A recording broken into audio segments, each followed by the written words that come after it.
आप सभी का स्टडी कॉपीज पे स्वागत है। आशा करते हैं आप लोग अच्छे तरीके से पढ़ाई कर रहे होंगे। ये आपका सिलेक्शन सीरीज का 13 नंबर का लेक्चर है और इसी लेक्चर के जरिए से आपकी मॉडर्न हिस्ट्री स्टार्ट हो रही है। इससे पहले ऑलरेडी 12 लेक्चर आ चुके हैं, उसमें हमने एंशिएंट हिस्ट्री और मिडिवल हिस्ट्री आपकी कंप्लीट करवा दी है। तो अगर आपने पिछले लेक्चर नहीं देखे हैं तो प्ले लिस्ट हमने ऑलरेडी बना दिया है, जा करके आप देख सकते हैं। जो भी आपके सिलेक्शन सीरीज के लेक्चर होते हैं ये टोटल आपके यूपीपीएससी के लेटेस्ट ट्रेंड और पैटर्न पे आधारित हैं और एनसीईआरटी बेस्ड हैं। देखिए पहला क्वेश्चन आप देखेंगे कि आंग्ल मराठा संघर्षों के संदर्भ में निम्नलिखित युग्मों पर विचार कीजिए। एक तरफ आपके युद्ध हैं, दूसरी तरफ आपके तत्कालीन गवर्नर जनरल हैं। जैसे आपका प्रथम आंग्ल मराठा युद्ध है तो इस टाइम पीरियड में कौन गवर्नर जनरल थे? वारेन हेस्टिंग थे, ये इसने बता रखा है, तो इसको आपको चेक करना है। देखिए जो भी आंग्ल मराठा युद्ध होते हैं तो प्रीवियस लेक्चर में आपको हमने सारी चीज़ें डिटेल में बता दी हैं आंग्ल मराठा युद्ध के बारे में। उस लेक्चर को कंप्लीट करेंगे तो सारी चीज़ें आपकी क्लियर हो जाएंगी। यहाँ फिलहाल आप देख सकते हैं प्रथम आंग्ल मराठा युद्ध जो होता है 1775 में स्टार्ट होता है और 82 तक चलता है। वहीं वारेन हेस्टिंग जो गवर्नर जनरल बनते हैं बंगाल के 1773 में बनते हैं, ये चीज़ आप ध्यान रखना, और 85 तक रहते हैं। मतलब 1773 से स्टार्ट होते हैं और 85 तक ये गवर्नर जनरल रहते हैं। वहीं द्वितीय आंग्ल मराठा युद्ध जो होता है आपका 1802 से स्टार्ट होता है और 5 तक चलता है। और वहीं लॉर्ड वेलेस्ली का जो टाइम पीरियड है ये आपका 1798 से स्टार्ट होता है और 1805 तक रहता है। तृतीय आंग्ल मराठा युद्ध की बात करें तो ये 1800 जो है 17 से स्टार्ट होता है, 18 तक चलता है।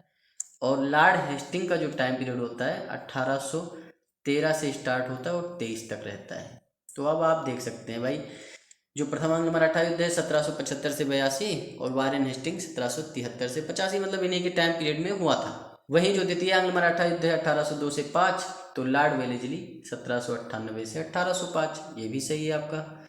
देखिए द्वितीय आंग्ल मराठा युद्ध में टोटल आपकी 3 संधियाँ होती हैं। एक आपकी देवगांव की संधि होती है जो अंग्रेजों और भोसले के मध्य में होती है। वहीं जो दूसरी संधि होती है सुरजी अर्जन गांव की संधि होती है जो कि अंग्रेज और सिंधिया के मध्य होती है। वहीं राजपुरा घाट की एक संधि होती है जो कि अंग्रेज और होलकर के मध्य होती है। तो टोटल 3 संधियां होती है, चीज़ आप ध्यान रखना। तृतीय आंग्ल मराठा युद्ध आपका 1817 से 18 है और इनका भी आप देख सकते हैं एकदम सही है। तो मतलब पहला कथन भी पूरी तरीके से सत्य है, दूसरा भी सत्य है, तीसरा भी सत्य है, मतलब डी राइट आंसर हो जाएगा। सेकेंड नंबर क्वेश्चन आप देखेंगे कि रुहेला सरदार अहमद खान बंगस प्रारंभिक का शासन क्षेत्र था। देखिए रुहेला सरदार की बात करें उससे पहले रुहेलखंड के बारे में जान लीजिए। रुहेलखंड जो आपका क्षेत्र पड़ता है यूपी में पड़ता है। अब किस तरफ पड़ता है तो ये मान के चलिए कि उत्तर पश्चिमी जो आपका क्षेत्र पड़ता है, जैसे रामपुर बरेली, ये सारे क्षेत्र जो हैं ये आपके उत्तर पश्चिमी क्षेत्र हैं, तो उसे ही कहा जाता है रुहेलखंड। रुहेलखंड की जो स्थापना करते हैं वीर दाऊद और अली मोहम्मद करते हैं। लेकिन यहाँ पर पूछा गया कि रुहेला सरदार अहमद खान बंगस किस क्षेत्र की स्थापना करते हैं, ये चीज़ यहाँ पर पूछी गई है। रुहेला सरदार अहमद खान बंगस फर्रुखाबाद की जो है स्थापना करते हैं। वहीं जो नजीबाबाद की स्थापना करते हैं नजीबुद्दौला करते हैं। पीलीभीत की जो स्थापना करते हैं हाफिज रहमत खान करते हैं। बिसोली जो करते हैं वो टुंडे खान करते हैं। देखिए अगला क्वेश्चन करें उससे पहले प्रथम आंग्ल सिख युद्ध के बारे में थोड़ी जानकारी आप जान लीजिए। जो प्रथम आंग्ल सिख युद्ध होता है 1845 से 46 के मध्य होता है। जो राजमाता झिंदन होती हैं तो झिंदन की जो राजनीतिक महत्वाकांक्षा का परिणाम था ये आपका प्रथम आंग्ल सिख युद्ध था। जो अंग्रेजी सेना नायक थे आपके मेजर ब्रॉडफुट, तो इनकी नीतियों ने जो है सिख सेनापति जो लाल सिंह होते हैं और तेज सिंह होते हैं उनको जो है अंग्रेजों के विरुद्ध संघर्ष करने के लिए उकसा दिया। मतलब ऐसी ऐसी गलत नीतियां मेजर ब्रॉडफुट लेकर आते हैं कि लाल सिंह और तेज सिंह अंग्रेजों के विरुद्ध संघर्ष करने के लिए मजबूर हो जाते हैं।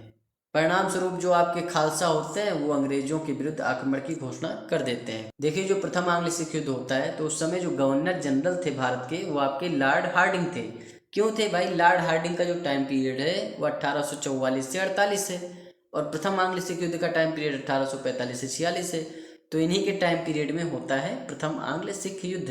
देखिए गवर्नर जनरल जो भी हैं मॉडर्न हिस्ट्री में उनका टाइम पीरियड आपको याद रखना ही पड़ेगा क्योंकि इसी टाइप के क्वेश्चन आंसर अब बनने वाले हैं। गवर्नर जनरल आपके लॉर्ड हार्डिंग थे, और भारत के जो प्रधान सेनापति का नेतृत्व कर रहे थे वो लॉर्ड गफ कर रहे थे। देखिए, प्रथम आंग्ल सिख युद्ध में टोटल 4 लड़ाइयाँ लड़ी गई। जैसे आप देखते हैं द्वितीय आंग्ल मराठा युद्ध होता है, उसमें 3 संधियाँ होती हैं। देवगांव की संधि होती है, सुरजी अर्जनगांव की संधि होती है, राजपुरा घाट की संधि होती है। तो टोटल आपके प्रथम आंग्ल सिख युद्ध में भी 4 लड़ाइयाँ होती हैं। अब जो आपकी 4 लड़ाइयाँ होती है, इसमें फिरोज शाह में एक जो है लड़ाई होती है, फिर मुदकी में होती है, बुद्धोवाल में होती है, अलीबाल में होती है, जिसमें कोई भी निर्णय नहीं होता है। तो जो आपकी 5वीं और अंतिम लड़ाई होती है वो आपकी सबराओं में होती है, और जो निर्णायक सिद्ध होती है, और इस लड़ाई में अंग्रेजी सेना जो होती है सिखों को पराजित कर देती है। इसी के तहत 20 फरवरी 1846 को लाहौर पर जो है अंग्रेजों का अधिकार हो जाता है।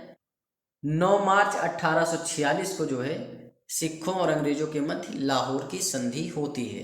कभी क्वेश्चन आ जाए कि लाहौर की संधि कब हुई, तो 9 मार्च 1846 को हुई, अंग्रेज और सिख के मध्य। अब आप यहाँ पर तीसरा नंबर क्वेश्चन देखेंगे कि प्रथम आंग्ल सिख युद्ध के संदर्भ में निम्नलिखित कथनों पर विचार कीजिए। पहला कथन है कि इस युद्ध को राजमाता जिंदन की राजनीतिक महत्वाकांक्षाओं का परिणाम माना जाता है। दूसरा कथन है कि इस युद्ध का परिणाम लाहौर की संधि थी। उपयुक्त कथनों में से कौन सा सही है आपको बताना है। पहला कथन आपका पूरी तरीके से सत्य हो जाएगा, क्योंकि जो प्रथम आंग्ल सिख युद्ध होता है राजमाता जिंदन की राजनीतिक महत्वाकांक्षाओं का ही परिणाम माना जाता है। वहीं दूसरा कथन है कि इस युद्ध का परिणाम लाहौर की संधि थी। ये भी कथन आपका सत्य है, क्योंकि 1846 में 9 मार्च 1846 को लाहौर की संधि होती है अंग्रेजों और सिखों के मध्य में। तो देख सकते हैं पहला कथन भी सत्य है, दूसरा भी सत्य है, तो सी राइट आंसर हो जाएगा। प्रथम आंग्ल सिख युद्ध आपने देखा 1844 से 46 तक होता है। वहीं द्वितीय आंग्ल सिख युद्ध होता है 2 साल के बाद में 1848 में स्टार्ट होता है और 49 तक होता है। देखिए, जो आपका द्वितीय आंग्ल सिख युद्ध होता है उसमें टोटल आपकी 3 लड़ाइयाँ लड़ी जाती हैं। जैसे प्रथम वाला होता है उसमें 5 लड़ाइयाँ लड़ी गई, जो कि सबाराओं की जो अंतिम लड़ाई होती है उसी में जाकर के जो है लाहौर की संधि होती है। लेकिन यहाँ पर टोटल 3 लड़ाई लड़ी गई। सबसे पहली जो लड़ाई लड़ी गई कि 22 नवंबर 1848 को रामनगर का युद्ध लड़ा गया। मतलब जो 22 नवंबर 1848 को होता है रामनगर का युद्ध होता है, और इस युद्ध में जो अंग्रेजी सेना का नेतृत्व कर रहे थे लॉर्ड गफ कर रहे थे, और सिख सेना का जो नेतृत्व कर रहे थे वो शेर सिंह कर रहे थे। वहीं जो दूसरा युद्ध होता है वो चिलियावाला का युद्ध होता है, जो कि 13 जनवरी 1849 को होता है। मतलब 22 नवंबर को हुआ, उसके 2 महीने के बाद लगभग आपका चिलियावाला का युद्ध होता है। इस युद्ध में भी आपके लॉर्ड गफ और शेर सिंह के मध्य लड़ाई होती है, और यह युद्ध भी अनिर्णित ही समाप्त होता है। मतलब पहला वाला भी अनिर्णित था, कोई डिसीजन नहीं हुआ। दूसरा वाला भी अनिर्णित था, इसमें भी कोई डिसीजन नहीं हुआ। उसके बाद में होता है तीसरा युद्ध, जो कि होता है गुजरात का युद्ध, जो कि होता है 13 फरवरी 1849 को, मतलब 1 महीने के बाद। और यह युद्ध जो होता है निर्णायक सिद्ध होता है। इसमें जो अंग्रेजी सेना का नेतृत्व कर रहे थे चार्ल्स नेपियर कर रहे थे। मतलब लॉर्ड गफ को हटा दिया गया, भाई तुम जीत ही नहीं पा रहे हो तो चलो उधर। चार्ल्स नेपियर अंग्रेजी सेना का नेतृत्व कर रहे थे, और ये सिख सेना को हरा देते हैं, पराजित कर देते हैं।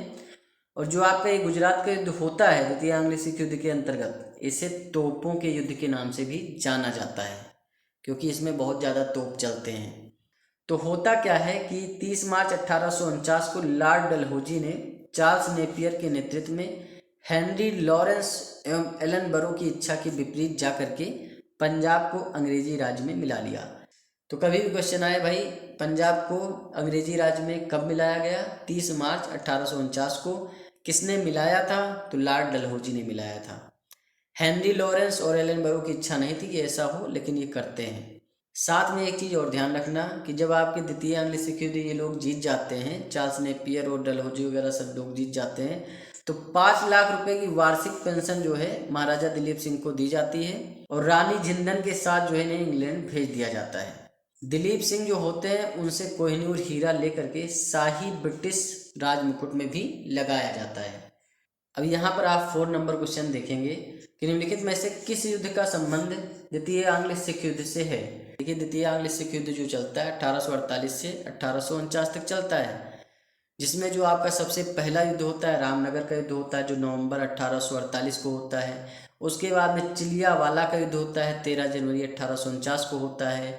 उसके बाद में 13 फरवरी 1849 को गुजरात का युद्ध होता है, जो कि आपका अंतिम युद्ध था द्वितीय आंग्ल सिख युद्ध का। और इसी युद्ध के तहत चार्ल्स नेपियर सिखों को पराजित कर देते हैं और 1849 में ही डलहौजी के द्वारा पंजाब को अंग्रेजी राज्य में मिला लिया जाता है। तो तीनों युद्ध होते हैं द्वितीय आंग्ल सिख युद्ध में। डी राइट आंसर हो जाएगा, मतलब आपका डी ही सही है, डी राइट आंसर हो जाएगा। देखिए अगला क्वेश्चन करें, उससे पहले पिंडारियों के बारे में थोड़ी जानकारी आप जान लीजिए। देखिए पिंडारी जो होते हैं वो मराठा सेना में अवैतनिक सैनिकों के रूप में अपनी सेवा दे रहे होते हैं, मतलब उन्हें कोई वेतन वगैरह दे करके मराठे नहीं रखते हैं। ऐसा होता है कि भाई ठीक है तुम हमारे साथ रहो, जो भी युद्ध होगा उसमें जो लूट मार करोगे उसमें तुम्हारा हिस्सा होगा। पिंडारियों की जो नियुक्ति होती है बाजीराव प्रथम के समय से शुरू हुई थी और ये मराठों की ओर से होने वाले युद्ध में भाग लेते थे, जिसके बदले में उन्हें लूट से प्राप्त रकम का निश्चित हिस्सा दिया जाता था। जब पानीपत का तृतीय युद्ध हो जाता है, उसमें 1761 में जो है मराठे हार जाते हैं, तो उसके बाद में ये सिंधिया और होलकर की सेना में भर्ती हो जाते हैं।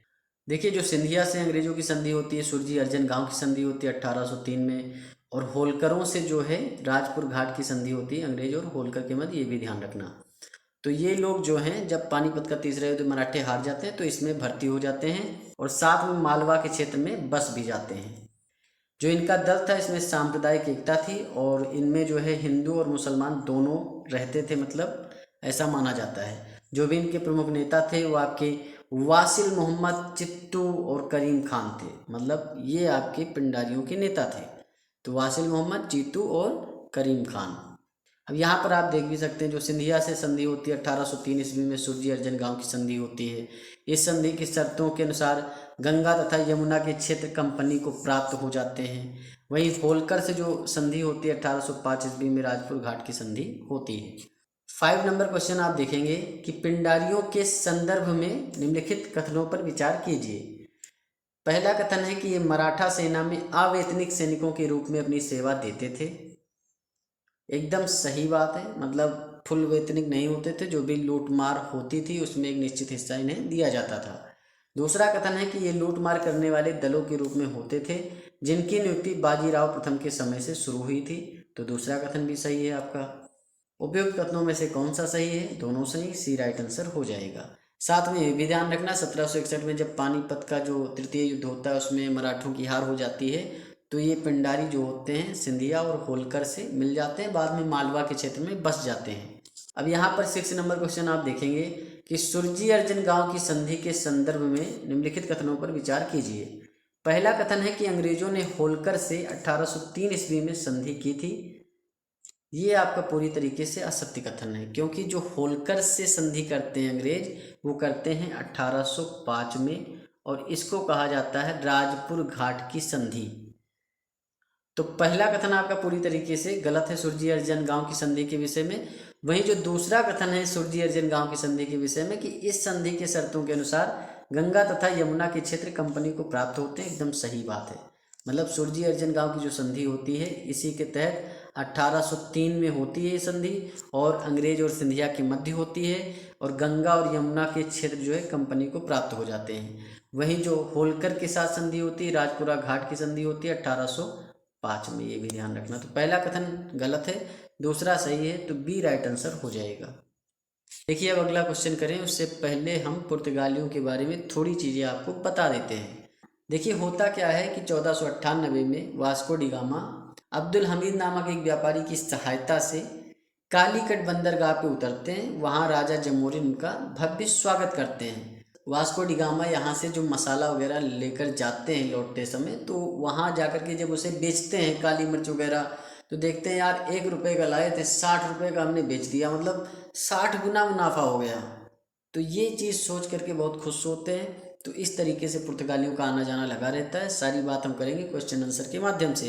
देखिए भारत में कालीकट, गोवा, दमन, दीव एवं हुगली के बंदरगाहों में पुर्तगालियों ने अपनी व्यापारिक कोठियाँ खोली थी। कालीकट में अगर बात करें तो कोचिन में आपकी जो है 1503 में ये खोलते हैं, ठीक 1503 में, ये ध्यान रखना। वहीं 1505 में आपके कन्नूर में इनकी कोठी खुल जाती है और गोवा, दमन, दीव और हुगली में भी इनकी कोठियाँ होती हैं। भारत में जो दूसरा पुर्तगाली अभियान आता है वो पेड्रो अल्वारेज कैब्रोल के नेतृत्व में आता है। मतलब जो पहला वाला आया था वो आपके वास्को डी गामा के उसमें आया था, लेकिन जो दूसरा अभियान आता है वो आपके पेड्रो अल्वारेज कैब्रोल के नेतृत्व में छोड़ा गया। कैब्रोल जो होते हैं वो कालीकट बंदरगाह में एक अरबी जहाज को पकड़ करके जमोरिन को, राजा जमोरिन को उपहार स्वरूप भेंट कर देते हैं। राजा जमोरिन बहुत खुश हो जाते हैं, यार तुम बहुत बढ़िया आदमी हो। तो इस तरीके से जमोरिन राजा जो होते हैं उन्हें व्यापारिक कोठियाँ खोलने का आदेश भी दे देते हैं। इतनी सारी चीज़ें तो आपको मैंने बता ही दी। अब एक चीज़ और जान लीजिए, फ्रांसिस्को डी अल्मीडा जो होते हैं ये पुर्तगाल के प्रथम वायसराय के रूप में 1505 ईस्वी में भारत आते हैं और 1509 ईस्वी तक शासन करते हैं। मतलब अगर कल को क्वेश्चन आ जाए कि भाई पुर्तगालियों का प्रथम वायसराय कौन था या गवर्नर जनरल कौन था, तो आपको सिंपल सा बता देना भाई फ्रांसिस्को डी अल्मीडा थे। 1505 से 9 ईस्वी तक ये जो है गवर्नर जनरल या वायसराय रहते हैं। फ्रांसिस्को डी अल्मीडा जो होते हैं कौन कौन से काम करते हैं, ये भारत में पुर्तगाली दुर्गों का निर्माण करते हैं। ऐसा नहीं कि दुर्गों का निर्माण जो है ये सुरक्षा की दृष्टि से करते हैं, इनका उद्देश्य होता है कि हिंद महासागर के व्यापार पर पुर्तगालियों का नियंत्रण स्थापित हो जाए। इसी चीज़ को नीले जल या शांत जल की नीति भी कहा जाता है। देखिए 1508 में संयुक्त मुस्लिम नौसैनिक बेड़ा होता है। मिस्र के होते हैं, तुर्की के और गुजरात के जो मुस्लिम लोग होते हैं, इन तीनों नौसैनिक बेड़े को जो है फ्रांसिस्को डी अल्मीडा के द्वारा हरा दिया जाता है। तो कभी भी क्वेश्चन बन जाए कि भाई जो आपके मिस्र, तुर्की और गुजरात के बेड़े थे, इसे जो है फ्रांसिस्को डी अल्मीडा किस सन में हराते हैं? 1508 में हराते हैं। जो ये युद्ध होता है इसे चोल का युद्ध कहा जाता है, ये भी ध्यान रखना। तो चोल का युद्ध कब हुआ ऐसा पूछ ले तो ध्यान रखना कि 1508 में हुआ और फ्रांसिस्को डी अल्मीडा और मिस्र, तुर्की, गुजरात की संयुक्त बेड़े के मध्य होता है। इस युद्ध के जरिए जब फ्रांसिस्को डी अल्मीडा इन लोगों को हरा देते हैं तो ये द्वीप पर अधिकार भी कर लेते हैं अपना। ये आप देख ही सकते हैं, द्वीप पर भी इनका बंदरगाह है। तो जब अधिकार करेंगे तभी बंदरगाह बनाएंगे। देखिए थोड़ी चीज़ें और भी जानकर रखेंगे आप लोग, क्या कि 1556 ईस्वी में जो पुर्तगाली होते हैं गोवा में पहली प्रिंटिंग प्रेस की स्थापना करते हैं। तो कभी क्वेश्चन आ जाए भाई पहली प्रिंटिंग प्रेस किसने स्थापना की, तो भाई पुर्तगालियों ने की। कहाँ पर होती है पहली प्रिंटिंग प्रेस की स्थापना? गोवा में होती है, 1556 में करते हैं। पुर्तगाली जो होते हैं भारत में तंबाकू जैसी फसल लाते हैं। जो आप आलू कचालू खाते हैं वो आपके पुर्तगाली ही लेकर आए थे। भिंडी भी लेकर आते हैं, मिर्च भी लेकर आते हैं, अनानास, सपाटा, मूंगफली भी जो है यही लेकर आते हैं।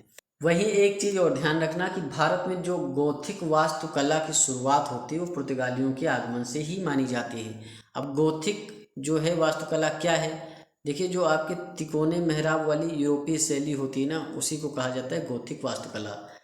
तो इनकी जो गोथिक वास्तुकला होती है तिकोने मेहराब वाली यूरोपीय शैली को कहा जाता है। साथ में आपके जब डच आते हैं तो ये गुजरात, बंगाल, बिहार, उड़ीसा में अपनी व्यापारिक फैक्ट्रियाँ की स्थापना करते हैं।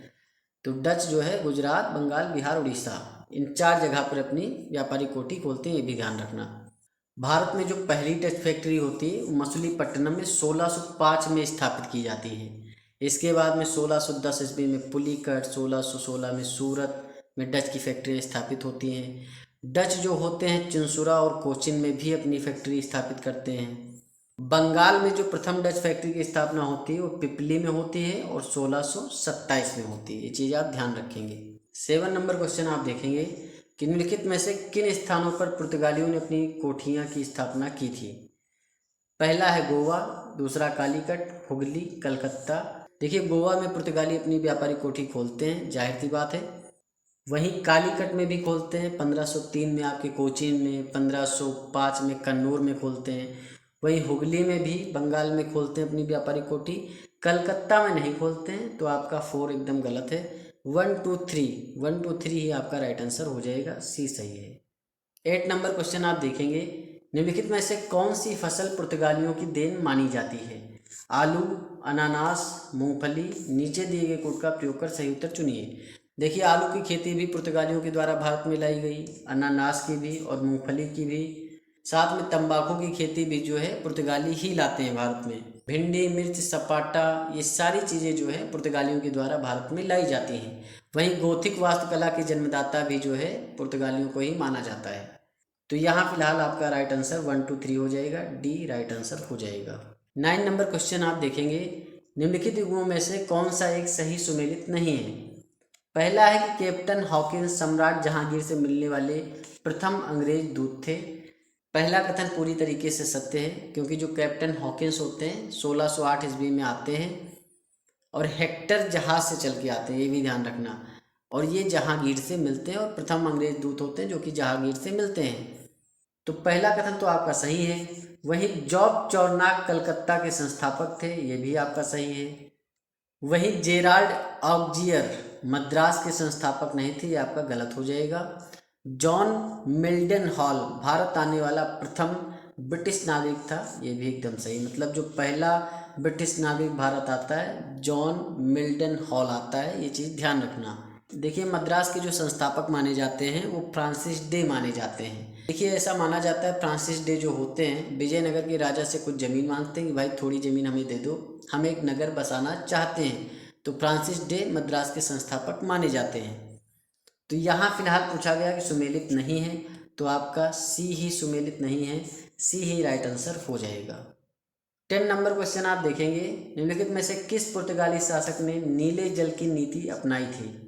तो अभी मैंने बताया फ्रांसिस्को डी अल्मीडा जो होते हैं, जो कि आपके पुर्तगालियों के प्रथम गवर्नर जनरल कह लो, प्रथम वायसराय कह लो, तो फ्रांसिस्को डी अल्मीडा ही होते हैं जो कि नीले जल की नीति लाते हैं। तो यहाँ फिलहाल आपका डी राइट आंसर हो जाएगा। फ्रांसिस्को डी अल्मीडा के बाद जो आपके गवर्नर जनरल वायसराय बनते हैं अल्फांसो डी अल्बुकर्क बनते हैं। और फ्रांसिस्को डी अल्मीडा के बारे में एक चीज़ और ध्यान रखना कि चौल का युद्ध होता है। कौन सा युद्ध होता है? चौल का युद्ध। चौल का युद्ध होता है 1508 में, जिसमें मिस्र, तुर्की और गुजरात के जो संयुक्त बेड़े होते हैं उनको जो है ये हरा देते हैं। तो यहाँ फिलहाल डी राइट आंसर हो जाएगा। 11 नंबर क्वेश्चन आप देखेंगे कि पूर्वी भारत में अंग्रेजों द्वारा स्थापित प्रथम कारखाना कहाँ स्थित है? यहाँ पर आप देख सकते हैं कि बालासोर, कोलकाता, हल्दिया, इलाहाबाद। देखिए 1611 में अंग्रेज जो होते हैं अपनी व्यापारिक कोठी मछलीपट्टनम में स्थापित करते हैं। तो पूर्वी भारत में जो अंग्रेज अपना पहला कारखाना खोलते हैं 1633 ईस्वी में उड़ीसा के बालासोर में स्थापित करते हैं। तो यहाँ जो आपका राइट आंसर हो जाएगा ए हो जाएगा, बालासोर आपका राइट आंसर है, ए ही सही है। देखिए 12 नंबर क्वेश्चन आप देखेंगे, वास्को डी गामा भारत में कालीकट बंदरगाह पे आया था। कालीकट वर्तमान भारत के किस राज्य में स्थित है? देखिए जैसा कि मैंने बताया कि जो आपका वास्को डी गामा होता है 17 मई 1498 को भारत में आता है। अब्दुल हमीद जो है लेकर आते हैं, मतलब अब्दुल हमीद रास्ता दिखाते हैं, एक व्यापारी होते हैं। तो कालीकट बंदरगाह पे उतरता है, वहाँ पर राजा जमोरी ने इसका बहुत भव्य स्वागत करते हैं और ये देखकर जो अरबी व्यापारी होते हैं वो बहुत ज़्यादा जल जाते हैं। तो इस तरीके से जो अरबी व्यापारी थे वो पुर्तगालियों का विरोध कर रहे थे। तो यहाँ फिलहाल आपको पता होना चाहिए कालीकट जो है वो आपका केरल में पड़ता है, सी राइट आंसर हो जाएगा। देखिए अगला क्वेश्चन करें उससे पहले आप अल्फांसो डी अल्बुकर्क के बारे में थोड़ी जानकारी जान लीजिए। अल्फांसो डी अल्बुकर्क जो कि 1509 ईस्वी में वायसराय बन करके आता है भारत में। देखिए 1505 से 1509 ईस्वी तक आपके फ्रांसिस्को डी अल्मीडा भारत में पुर्तगाली वायसराय या गवर्नर जनरल के रूप में काम करते हैं। 1509 में जो है अल्फांसो डी अल्बुकर्क को वायसराय या गवर्नर जनरल बना दिया जाता है और ये 1515 ईस्वी तक रहते हैं। अल्फांसो डी अल्बुकर्क को ही जो है पुर्तगाली शक्ति का वास्तविक संस्थापक माना जाता है। अल्बुकर्क कोचीन को अपना मुख्यालय बनाता है और 1510 ईस्वी में गोवा को बीजापुर के शासक यूसुफ आदिल शाह से जीत लेता, मतलब छीन लेता है। अल्फांसो डी अल्बुकर्क ही ऐसा वायसराय था पुर्तगालियों में जो पुर्तगाली पुरुष से कहता है कि आप भारतीय स्त्रियों से विवाह करो और जनसंख्या बढ़ाओ, जिससे हम भारत देश पर अच्छे से राज कर सकें। और यही ऐसा शासक था जिसने गोवा को पुर्तगाली सत्ता एवं संस्कृति के महत्वपूर्ण केंद्र के रूप में विकसित किया था। मतलब गोवा में भी जो इसने फैक्ट्री वगैरह लगाई थी। देखिए जो पुर्तगाली होते थे वो एशियाई देशों से व्यापार करने के लिए भारत में अवस्थित नागपट्टनम बंदरगाह का प्रयोग करते थे। वहीं जो पुर्तगाली होते चटगांव के बंदरगाह को महान बंदरगाह की संज्ञा भी देते थे। देखिए एक चीज़ और जान लीजिए, जो पुर्तगाली होते थे उन्होंने कार्टेज आर्मेडा काफिला पद्धति का प्रयोग किया था और जिसके अंतर्गत उसने कहा था कि हिंद महासागर का प्रयोग करने वाले प्रत्येक जहाज को शुल्क अदा करना पड़ेगा। मतलब कार्टेज आर्मेडा काफिला के तहत जो ये शुल्क लेते थे कि भाई हिंद महासागर में कोई व्यापार करना है तो शुल्क दो हमें। जिन भी जहाज़ों को परमिट प्राप्त हो जाती थी वो सारे व्यापार कर सकते थे, सिवाय गोला बारूद और काली मिर्च के व्यापार को छोड़ करके। देखिए 13 नंबर क्वेश्चन आप देखेंगे, निम्नलिखित कथनों पर विचार कीजिए। पहला कथन क्या है कि अल्फांसो डी अल्बुकर्क 1509 ईस्वी में आया और इससे पुर्तगाली गवर्नर नियुक्त किया गया। तो गवर्नर नहीं होगा, वायसराय होगा। यहाँ पर यही आपका जो है गड़बड़ दे दिया गया है। तो पहला कथन पूरी तरीके से गलत हो जाएगा। देखिए, जो अल्फांसो डी अल्बुकर्क होता है 1509 ईस्वी में गवर्नर जनरल कह सकते हैं आप, या तो वायसराय कह सकते हैं, लेकिन गवर्नर नहीं कह सकते हैं। यहाँ पर अगर वायसराय होता तो आपका राइट हो जाता। आपको पता है 1505 से 1509 ईस्वी तक आपके फ्रांसिस्को डी अल्मीडा थे, उसके बाद में अल्फांसो डी अल्बुकर्क आ जाते हैं। इसने 1510 ईस्वी में बीजापुर से गोवा छीन लिया था। दूसरा कथन पूरी तरीके से सत्य हो जाएगा। तो यहाँ फिलहाल आपका बी राइट आंसर हो जाएगा। 14 नंबर क्वेश्चन आप देखेंगे, निम्नलिखित में से किस बंदरगाह का प्रयोग पुर्तगालियों द्वारा प्रमुखता से एशियाई क्षेत्र से व्यापार करने के लिए किया जाता था? तो अभी मैंने बताया नागपट्टनम ऐसा बंदरगाह था जिसके जरिए जो है एशियाई देशों से पुर्तगाली व्यापार करते थे। नागपट्टनम आपको पता होना चाहिए कहाँ पे पड़ता है, तमिलनाडु में पड़ता है। तो बी राइट आंसर यहाँ पर हो जाएगा। देखिए, अगला क्वेश्चन करें उसके पहले डचों के बारे में थोड़ी जानकारी आप जान लीजिए। देखिए, डच जो होते हैं हॉलैंड या नीदरलैंड के निवासी थे। डचों की जो बहुत बड़ी इच्छा थी कि भाई दक्षिण पूर्व एशिया में जो मसाला बाजार है उसमें हम सीधा प्रवेश करेंगे और वहाँ पर पूरा नियंत्रण करेंगे। 1596 में कार्लेनिस दी हस्तमान जो होते हैं वो भारत आने वाले प्रथम डच यात्री थे। 1602 ईस्वी में जो डच होते हैं अपनी विशाल व्यापारिक कंपनी की स्थापना करते हैं जिसे United East India Company of the Netherland के नाम से जाना जाता है। तो इनकी जो व्यापारिक कंपनी थी उसका नाम था United East India Company of Netherland. Madras की स्थापना के बारे में आपको मैंने बता ही दिया भाई। कर्मचारी जो होते हैं फ्रांसिस डे 1639 में विजयनगर के राजा से कुछ भूमि लेकर के मद्रास की स्थापना करते हैं। 15 नंबर क्वेश्चन यहाँ पर आप देखेंगे, निम्नलिखित कथनों में से कौन सा सही नहीं है? पहला कथन है कि पुर्तगाली शक्ति के पश्चात भारत में फ्रांसीसी शक्ति की स्थापना हुई। तो पहला कथन आपका पूरी तरीके से सत्य है, क्योंकि आपको पता है कि पुर्तगाली जो होते हैं 1498 में आते हैं, वास्को डी गामा। उसके बाद में डच आते हैं, उसके बाद में अंग्रेज आते हैं, उसके बाद में आपके डेनिश आते हैं और एकदम लास्ट में आते हैं फ्रांसीसी। तो पुर्तगाली शक्ति के बाद ही फ्रांसीसी शक्ति की स्थापना होती है। तो पहला कथन पूरी तरीके से सत्य है। वहीं दूसरा कथन है कि डच संयुक्त कंपनी की स्थापना डच संसद द्वारा पारित उद्घोषणा के तहत की गई थी। दूसरा कथन पूरी तरीके से गलत हो जाएगा, क्योंकि जो डच संयुक्त कंपनी है उसकी स्थापना कई सारी कंपनियों को मिला करके की जाती है। इसकी जो स्थापना होती है आपके नीदरलैंड के स्टेटस जनरल के द्वारा की जाती है। इसमें डच संसद द्वारा पारित उद्घोषणा के तहत का कोई जिक्र नहीं है। तो दूसरा कथन आपका पूरी तरीके से गलत हो जाएगा। वहीं आपका है कि डचों ने प्रारंभ में मूलतः एशिया की काली मिर्च और अन्य मसालों के प्रति रुचि दिखाई थी। तो जाहिर सी बात है, जितने आपके यूरोपीय व्यापारी आते थे वो आपके काली मिर्च और मसालों के रुझान की वजह से ही जो है पूर्वी देशों में आते थे। मतलब भारत हो या इंडोनेशिया हो, जैसे डच होते हैं तो सबसे पहले ये लोग इंडोनेशिया जाते हैं, वहाँ पर जकार्ता को अपनी राजधानी बना लेते हैं। 1619 में जकार्ता राजधानी रहती, उसका नाम भी चेंज कर देते हैं, उसका नाम रख देते हैं बटाविया। सभी लोग जो है वो काली मिर्च और मसालों की खोज के लिए ही इधर आए थे। 1759 में बेदरा का युद्ध हुआ और डचों के पतन के लिए निर्णायक साबित हुआ। तो सही बात है, जो आपका 1759 की डेट होती है 25 नवंबर 1759, तो उसमें बेदरा का युद्ध होता है। बेदरा आपकी एक जगह है पश्चिम बंगाल में, चिंसुरा के पास में पड़ता है ये। तो वहीं पर आपके डच और अंग्रेजों के मध्य युद्ध होता है, जिसमें डचों की पराजय हो जाती है और डच एक तरह से खत्म हो जाते हैं। मतलब ये युद्ध जो होता है डचों के पतन के लिए निर्णायक साबित होता है। तो यहाँ पूछा गया सही नहीं है, तो आपका बी राइट आंसर हो जाएगा। बी ही सही नहीं है, बस बी राइट आंसर है। 16 नंबर क्वेश्चन आप करें उससे पहले थोड़ी जानकारी आप जान लीजिए। देखिए, जो सर चार्ल्स मेटकाफ का समय होता है 1835 से 36 का टाइम पीरियड होता है, और इसमें क्या करते हैं, ये जो समाचार पर प्रतिबंध लगा होता है इसको समाप्त कर देते हैं।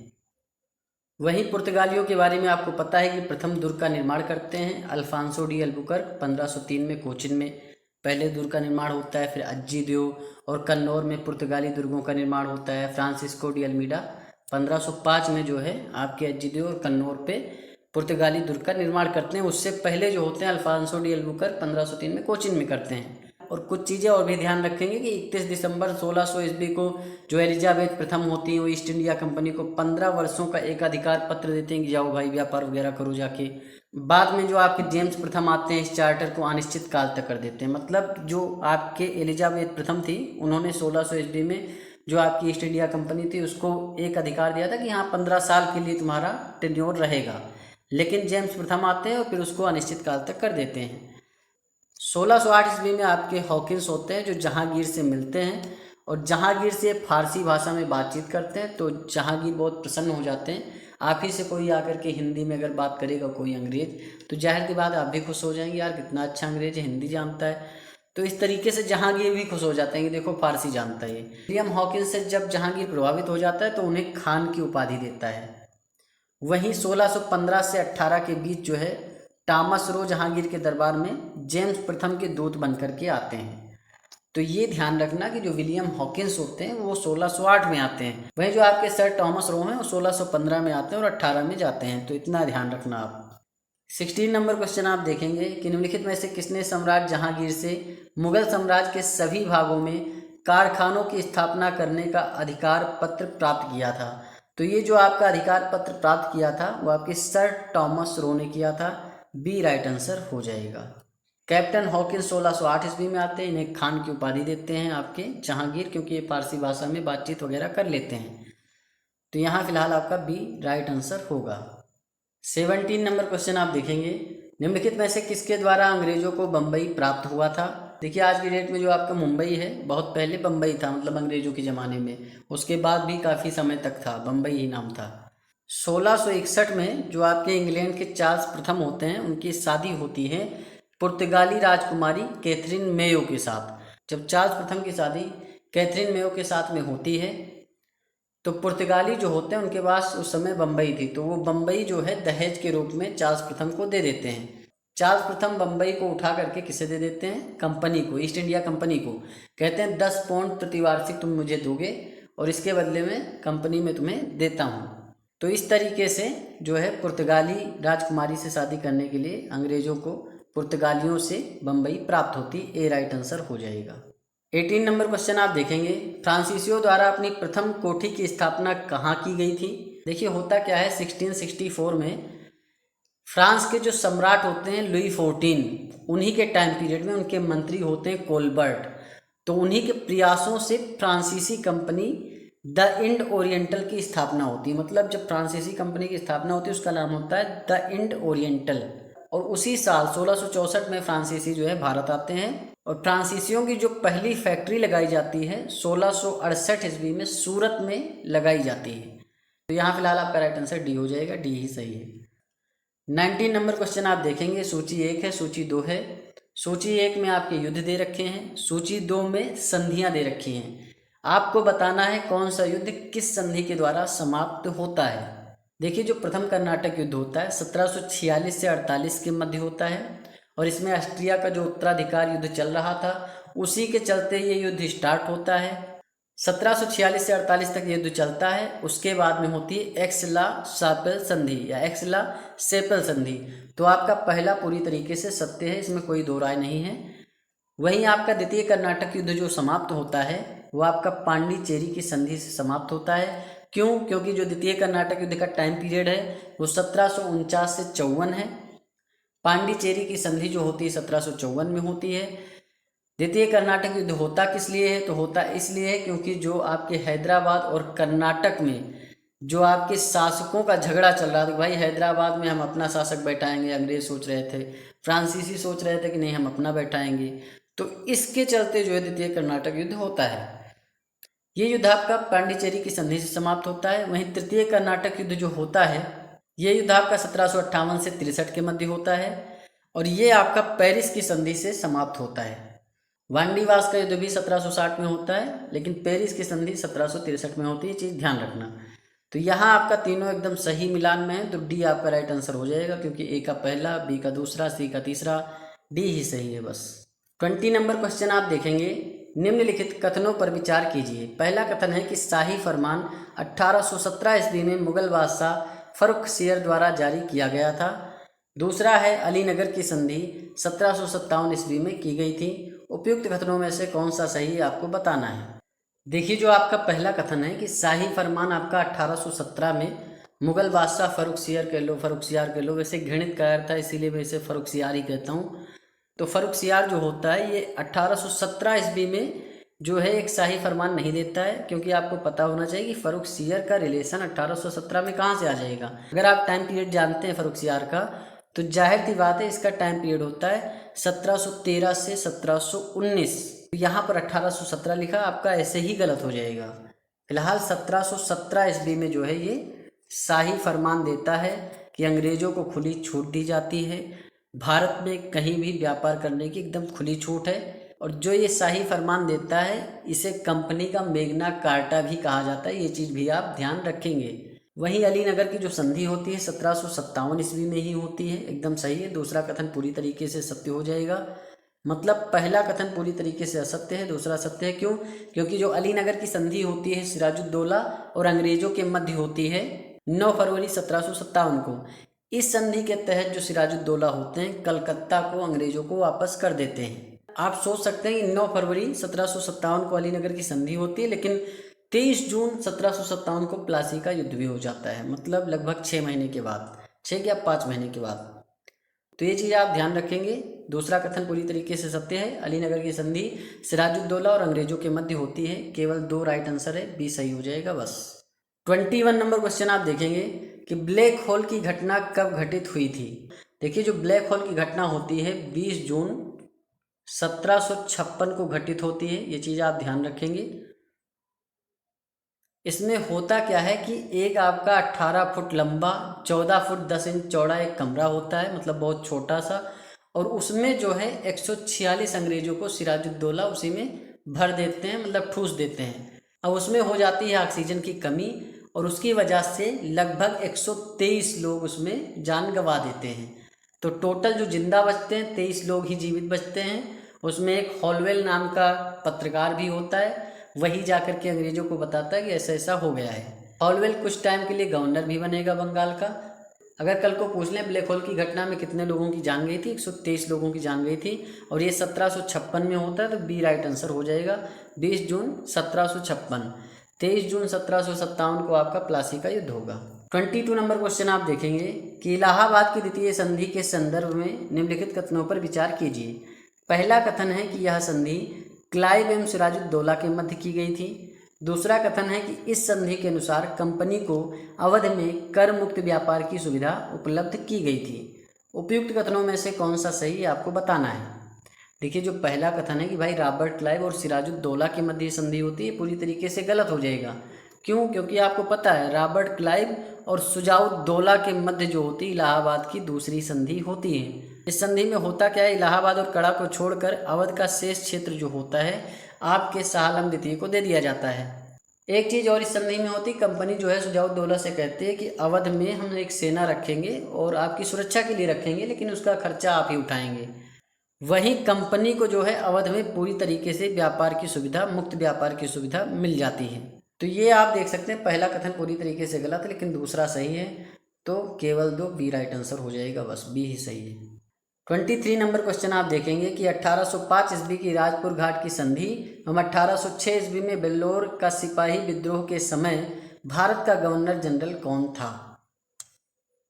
देखिए, आपको पता होगा कि 1805 में जो है जो होलकर होते हैं और अंग्रेज होते हैं उनके मध्य एक संधि होती है, उसे राजपुर घाट की संधि कहते हैं। 1806 में वेल्लोर का सिपाही विद्रोह होता है। तो ये दोनों घटनाएं जब होती हैं उस समय आपका गवर्नर जनरल कौन होता है, ये इसने पूछा है। देखिए, गवर्नर जनरल की अगर हम बात करें तो वारेन हेस्टिंग का टाइम पीरियड आपको पता है 1772 से 85 तक रहता है। फिर लॉर्ड कॉर्नवालिस आते हैं 1786 से 93 तक।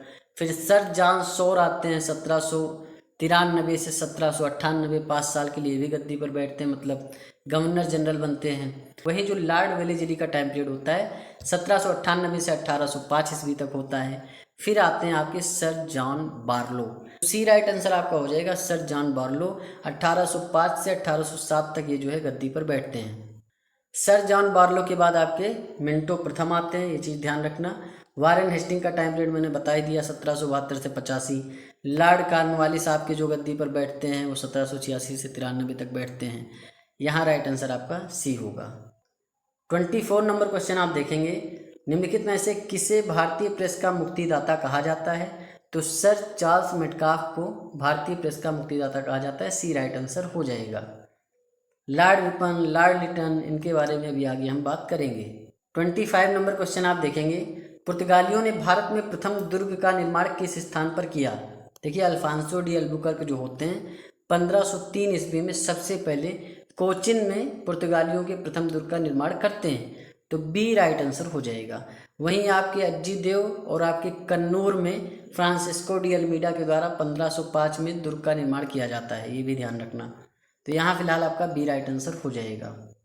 देखिए अल्फांसो डी अल्बुकर्क के बारे में थोड़ी चीज़ें और भी आप जान के रखेंगे। क्या है कि अल्फांसो डी अल्बुकर्क जो होता है ये द्वितीय पुर्तगाली वायसराय के रूप में 1509 ईस्वी में भारत आता है। 1505 से 1509 ईस्वी तक जो आपके भारत का पुर्तगाली गवर्नर जनरल था वो आपका फ्रांसिस्को डी अल्मीडा था, और इसे जो है पहला पुर्तगाली गवर्नर जनरल भी कहा जाता है। और ये अल्फांसो डी अल्बुकर्क आपके दूसरे पुर्तगाली गवर्नर जनरल थे। इसे पुर्तगाली शक्ति का वास्तविक संस्थापक माना जाता है और इसने कोचिन को अपना मुख्यालय बनाया था, ये चीज़ आप ध्यान रखेंगे। वहीं अल्बुकर्क ने 1510 ईस्वी में गोवा को बीजापुर के शासक यूसुफ आदिल शाह से छीन लिया था और उसे अपने राज्य में मिला लिया था। तो ये भी ध्यान रखना कि अल्बुकर्क ही होता है जो 1510 ईस्वी में बीजापुर के यूसुफ आदिल शाह से जो है गोवा को छीन लेता है। वहीं इसने पुर्तगाली पुरुषों को भारतीय स्त्रियों से विवाह करने के लिए प्रेरित किया था। ज़्यादा से ज़्यादा भारतीय स्त्रियों से शादी करो और यही जो है जनसंख्या बढ़ाओ, जिससे हम भारत देश पर राज कर सकें। वहीं अंग्रेज़ों के बारे में ध्यान रखना कि 1611 में मछलीपट्टनम में अंग्रेज अपनी एक व्यापारिक कोठी खोलते हैं। ये एक अस्थायी रूप से खोली गई व्यापारिक कोठी थी। जो स्थायी रूप से अपनी पहली व्यापारिक कोठी खोलते हैं वो सूरत में ही खोलते हैं, तो ये चीज़ भी ध्यान रखना। वहीं 1633 ईस्वी में उड़ीसा के बालासेर में भी एक जो है ये व्यापारिक कारखाने की स्थापना करते हैं, ये चीज़ ध्यान रखना। 1613 में सूरत में स्थायी और 1633 में उड़ीसा के बालासेर में एक व्यापारिक कोठी अंग्रेज खोलते हैं। 26 नंबर क्वेश्चन आप देखेंगे कि किस पुर्तगाली वायसराय ने पुर्तगाली पुरुषों को भारतीय स्त्रियों से विवाह करने के लिए प्रोत्साहित किया था? तो अभी मैंने बताया अल्फांसो डी अल्बुकर्क जो होते हैं, जो कि आपके द्वितीय गवर्नर जनरल कह लीजिए या द्वितीय वायसराय कह लीजिए, वही ये चीज़ बताते हैं कि भाई ज़्यादा से ज़्यादा भारतीय स्त्रियों से शादी करो, जनसंख्या बढ़ाओ, भारतीयों पर हम राज करें। साथ में 1510 ईस्वी में ये जो है बीजापुर के यूसुफ आदिल शाह से गोवा को भी छीन लेते हैं और भारत में पुर्तगाली शक्ति का वास्तविक संस्थापक भी इन्हें कहा जाता है। फ्रांसिस्को डी अल्मीडा जो आपके होते हैं प्रथम आपके गवर्नर जनरल या वायसराय होते हैं पुर्तगालियों के, जो कि 1505 से 1509 ईस्वी तक रहते हैं। अब यहाँ पर देखिए 27 नंबर क्वेश्चन आ ही गया कि पूर्वी भारत में अंग्रेजों द्वारा स्थापित प्रथम कारखाना कहाँ स्थापित किया गया था? तो बालासोर में किया गया था, जो कि उड़ीसा में पड़ता है, और 1633 ईस्वी में किया गया था। ये चीज़ ध्यान रखना। देखिए अगला क्वेश्चन करें उससे पहले आप थोड़ी जानकारी जान लीजिए। सहायक संधि प्रणाली जो होती है सबसे पहले डुप्ले के द्वारा शुरू की जाती है। मतलब सहायक संधि प्रणाली का जो इजाद करते हैं वो आपके पुर्तगाली गवर्नर डुप्ले करते हैं। वहीं बाद में लॉर्ड वेलेस्ली इसको अपना लेते हैं और 1798 से 1805 ईस्वी तक आपको पता है लॉर्ड वेलेस्ली का कार्यकाल होता है, और 1798 में सबसे पहले हैदराबाद को सहायक संधि के तहत जो है अपने साम्राज्य में मिला लेते हैं। सहायक संधि पर कोई राजा अगर हस्ताक्षर कर देता था तो उसके विदेशी मामलों को अंग्रेज देखते थे। बड़े राज्य जो होते थे वो अपने खर्चे पर अंग्रेजी सेना को भी रखते थे। अंग्रेजी सेना जिसके ऊपर चाहती थी आक्रमण कर देती थी, उसमें उस राजा को साथ देना अनिवार्य था, लेकिन वो राजा किसी के ऊपर आक्रमण नहीं कर सकता था क्योंकि विदेशी मामले अंग्रेज देख रहे थे। तो इस तरह से डुप्ले के द्वारा लाई गई नीति अंग्रेज अपनाते हैं और पूरे देश को गुलाम बनाते हैं। वहीं व्यक्तिगत सिद्धांत कह लीजिए या राज्य हड़प नीति कह लीजिए, लॉर्ड डलहौजी लेकर आते हैं, या शांतिपूर्ण विलय की नीति भी कह सकते हैं आप। तो इसका प्रयोग 1848 से 56 ईस्वी तक भारत के गवर्नर जनरल लॉर्ड डलहौजी के कार्यकाल में चलता है।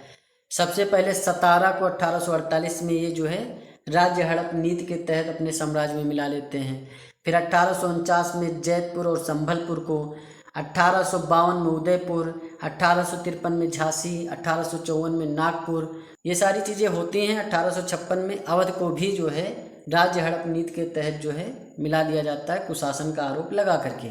यहाँ पर आप 28 नंबर क्वेश्चन देखेंगे, कि सहायक संधि प्रणाली के संदर्भ में निम्नलिखित कथनों पर विचार कीजिए। पहला कथन है कि पुर्तगाली गवर्नर डुप्ले ने सर्वप्रथम सहायक संधि प्रणाली का प्रयोग किया था। पहला कथन पूरी तरीके से सत्य है, क्योंकि डुप्ले के द्वारा ही सहायक संधि प्रणाली का इजाद किया जाता है। वहीं दूसरा कथन है सहायक संधि की व्यापकता वेलीजली के काल में देखने को मिली है। दूसरा कथन भी आपका सत्य है। सबसे पहले 1798 में हैदराबाद को अंग्रेज अपने साम्राज्य में सहायक संधि के तहत मिला लेते हैं। उपयुक्त कथनों में से कौन सा सही है? तो आपके दोनों सही, सी राइट आंसर हो जाएगा। अब यहाँ देख सकते हैं 29 नंबर क्वेश्चन है कि व्यक्तिगत सिद्धांत के तहत अधिग्रहित राज्य के संदर्भ में निम्नलिखित युग्मों में से कौन सा एक सुमेलित नहीं है, ये आपको बताना है। मतलब जो राज्य हड़प नीति डलहौजी लेकर आते हैं तो इसमें कौन सा सुमेलित नहीं है। एक तरफ आपके राज्य दे रखे हैं, दूसरी तरफ उनकी तिथि दे रखी है, मतलब वर्ष दे रखा है कि इस वर्ष में इसे राज्य हड़प नीति के तहत डलहौजी अपने अंग्रेजी साम्राज्य में मिला लेते हैं। देखिए 17 जो होता है वो 1848 में मिलाया जाता है। पहला कथन पूरी तरीके से सत्य है। वहीं जैतपुर को और संभलपुर को व्यक्तिगत सिद्धांत के तहत 1849 में अंग्रेजी साम्राज्य में डलहौजी मिला लेते हैं। संभलपुर आपका 1852 गलत हो जाएगा, क्योंकि आपको पता है कि 1852 में उदयपुर को ये अपने अंग्रेजी साम्राज्य में राज्य हड़प नीति के तहत मिलाते हैं। उसके बाद में झांसी को 1853 में मिला लेते हैं, नागपुर को 1854 में मिला लेते हैं, अवध को 1856 में मिला लेते हैं। वहीं जो बघाट होता है इसे भी 1850 में मिला लेते हैं। तो ये चीज़ भी आप ध्यान रखना। फिलहाल यहाँ सी राइट आंसर हो जाएगा, क्योंकि सी ही सुमेलित नहीं है। देखिए 30 नंबर क्वेश्चन करें उससे पहले थोड़ी जानकारी आप लोग जान लीजिए। देखिए जो सुरक्षा घेरे की नीति है या घेरे की नीति है या रिंग ऑफ फेंस की नीति भी कहा जाता है, तो 1775 ईस्वी में वारेन हेस्टिंग इसे लेकर आते हैं। वारेन हेस्टिंग जो कि गवर्नर जनरल होते हैं बंगाल के। देखिए रिंग ऑफ फेंस नीति का मतलब क्या होता है? रिंग ऑफ फेंस नीति का मतलब होता है कि जो आपके पड़ोसी राज्य होते थे, जो भी आपका अंग्रेजी साम्राज्य मान लीजिए इस तरीके से फैला हुआ है, तो इसके जो पड़ोसी राज्य हैं उनको जो है सैनिक सुरक्षा दी जाती थी, अंग्रेजों के द्वारा सैन्य सहायता दी जाती थी, और उसके जरिए से ये अपने आप को एक बफर स्टेट में बढ़िया सेफ रखते थे। नॉर्मल भाषा में इसे आप समझना चाहें तो सिंपल सी बात है कि ब्रिटिश ईस्ट इंडिया कंपनी द्वारा भारत में अपनी सीमाओं की रक्षा करने के लिए बनाई गई एक नीति थी। इनकी सीमा की रक्षा जो होती थी आसपास के जो राजा होते थे उनके द्वारा की जाती थी। वहीं जो है अधीनस्थ पृथक्करण की नीति जो है 1813 ईस्वी में जो हेस्टिंग्स होते हैं वो लेकर आते हैं, और 1858 ईस्वी तक अधीनस्थ पृथक्करण की नीति चलती रहती है। इस नीति के तहत जो भारतीय नरेश थे, भारतीय राजा थे, वो अंग्रेजों की प्रभुता स्वीकार करने के लिए बाध्य हो गए थे।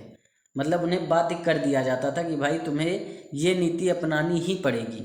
वहीं जो आपकी अधीनस्थ संघ की नीति थी वो आपकी 1858 से स्टार्ट होती है, 1935 ईस्वी तक चलती है। 1857 के बाद जो ब्रिटिश सरकार की नीति होती है अधीनस्थ संघ की नीति कही जाती है। मतलब आप सिंपल सी बात समझ सकते हैं कि भाई 1875 से 13 तक आपकी सुरक्षा घेरे की नीति चलती है। उसके बाद में अधीनस्थ पृथक्करण की नीति 1813 से 58 तक चलती है। उसके बाद में अधीनस्थ संघ की नीति 1858 से 1935 ईस्वी तक चलती है।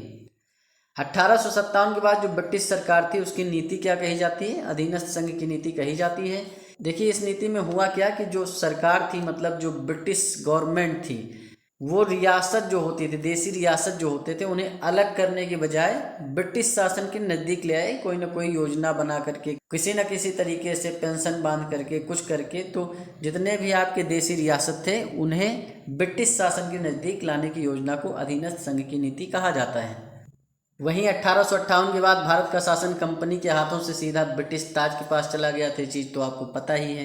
वहीं जो लॉर्ड कॉर्नवालिस होते हैं 1794 ईस्वी में सूर्यास्त कानून लेकर आते हैं।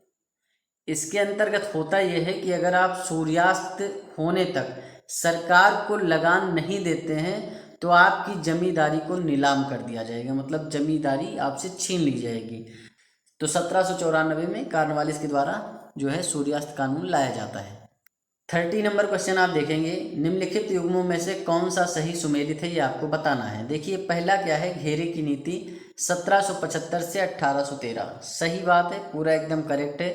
जो रिंग ऑफ फेंस की नीति होती है वारेन हेस्टिंग के द्वारा 1775 ईस्वी में लाई जाती है, 1813 ईस्वी तक चलती है।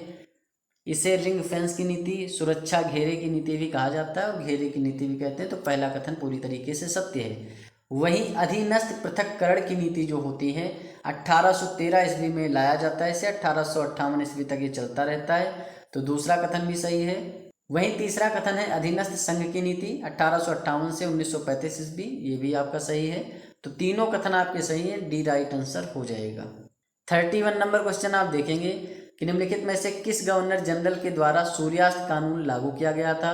तो ये जो सूर्यास्त कानून लेकर आते हैं लॉर्ड कॉर्नवालिस लेकर आते हैं, बी राइट आंसर हो जाएगा।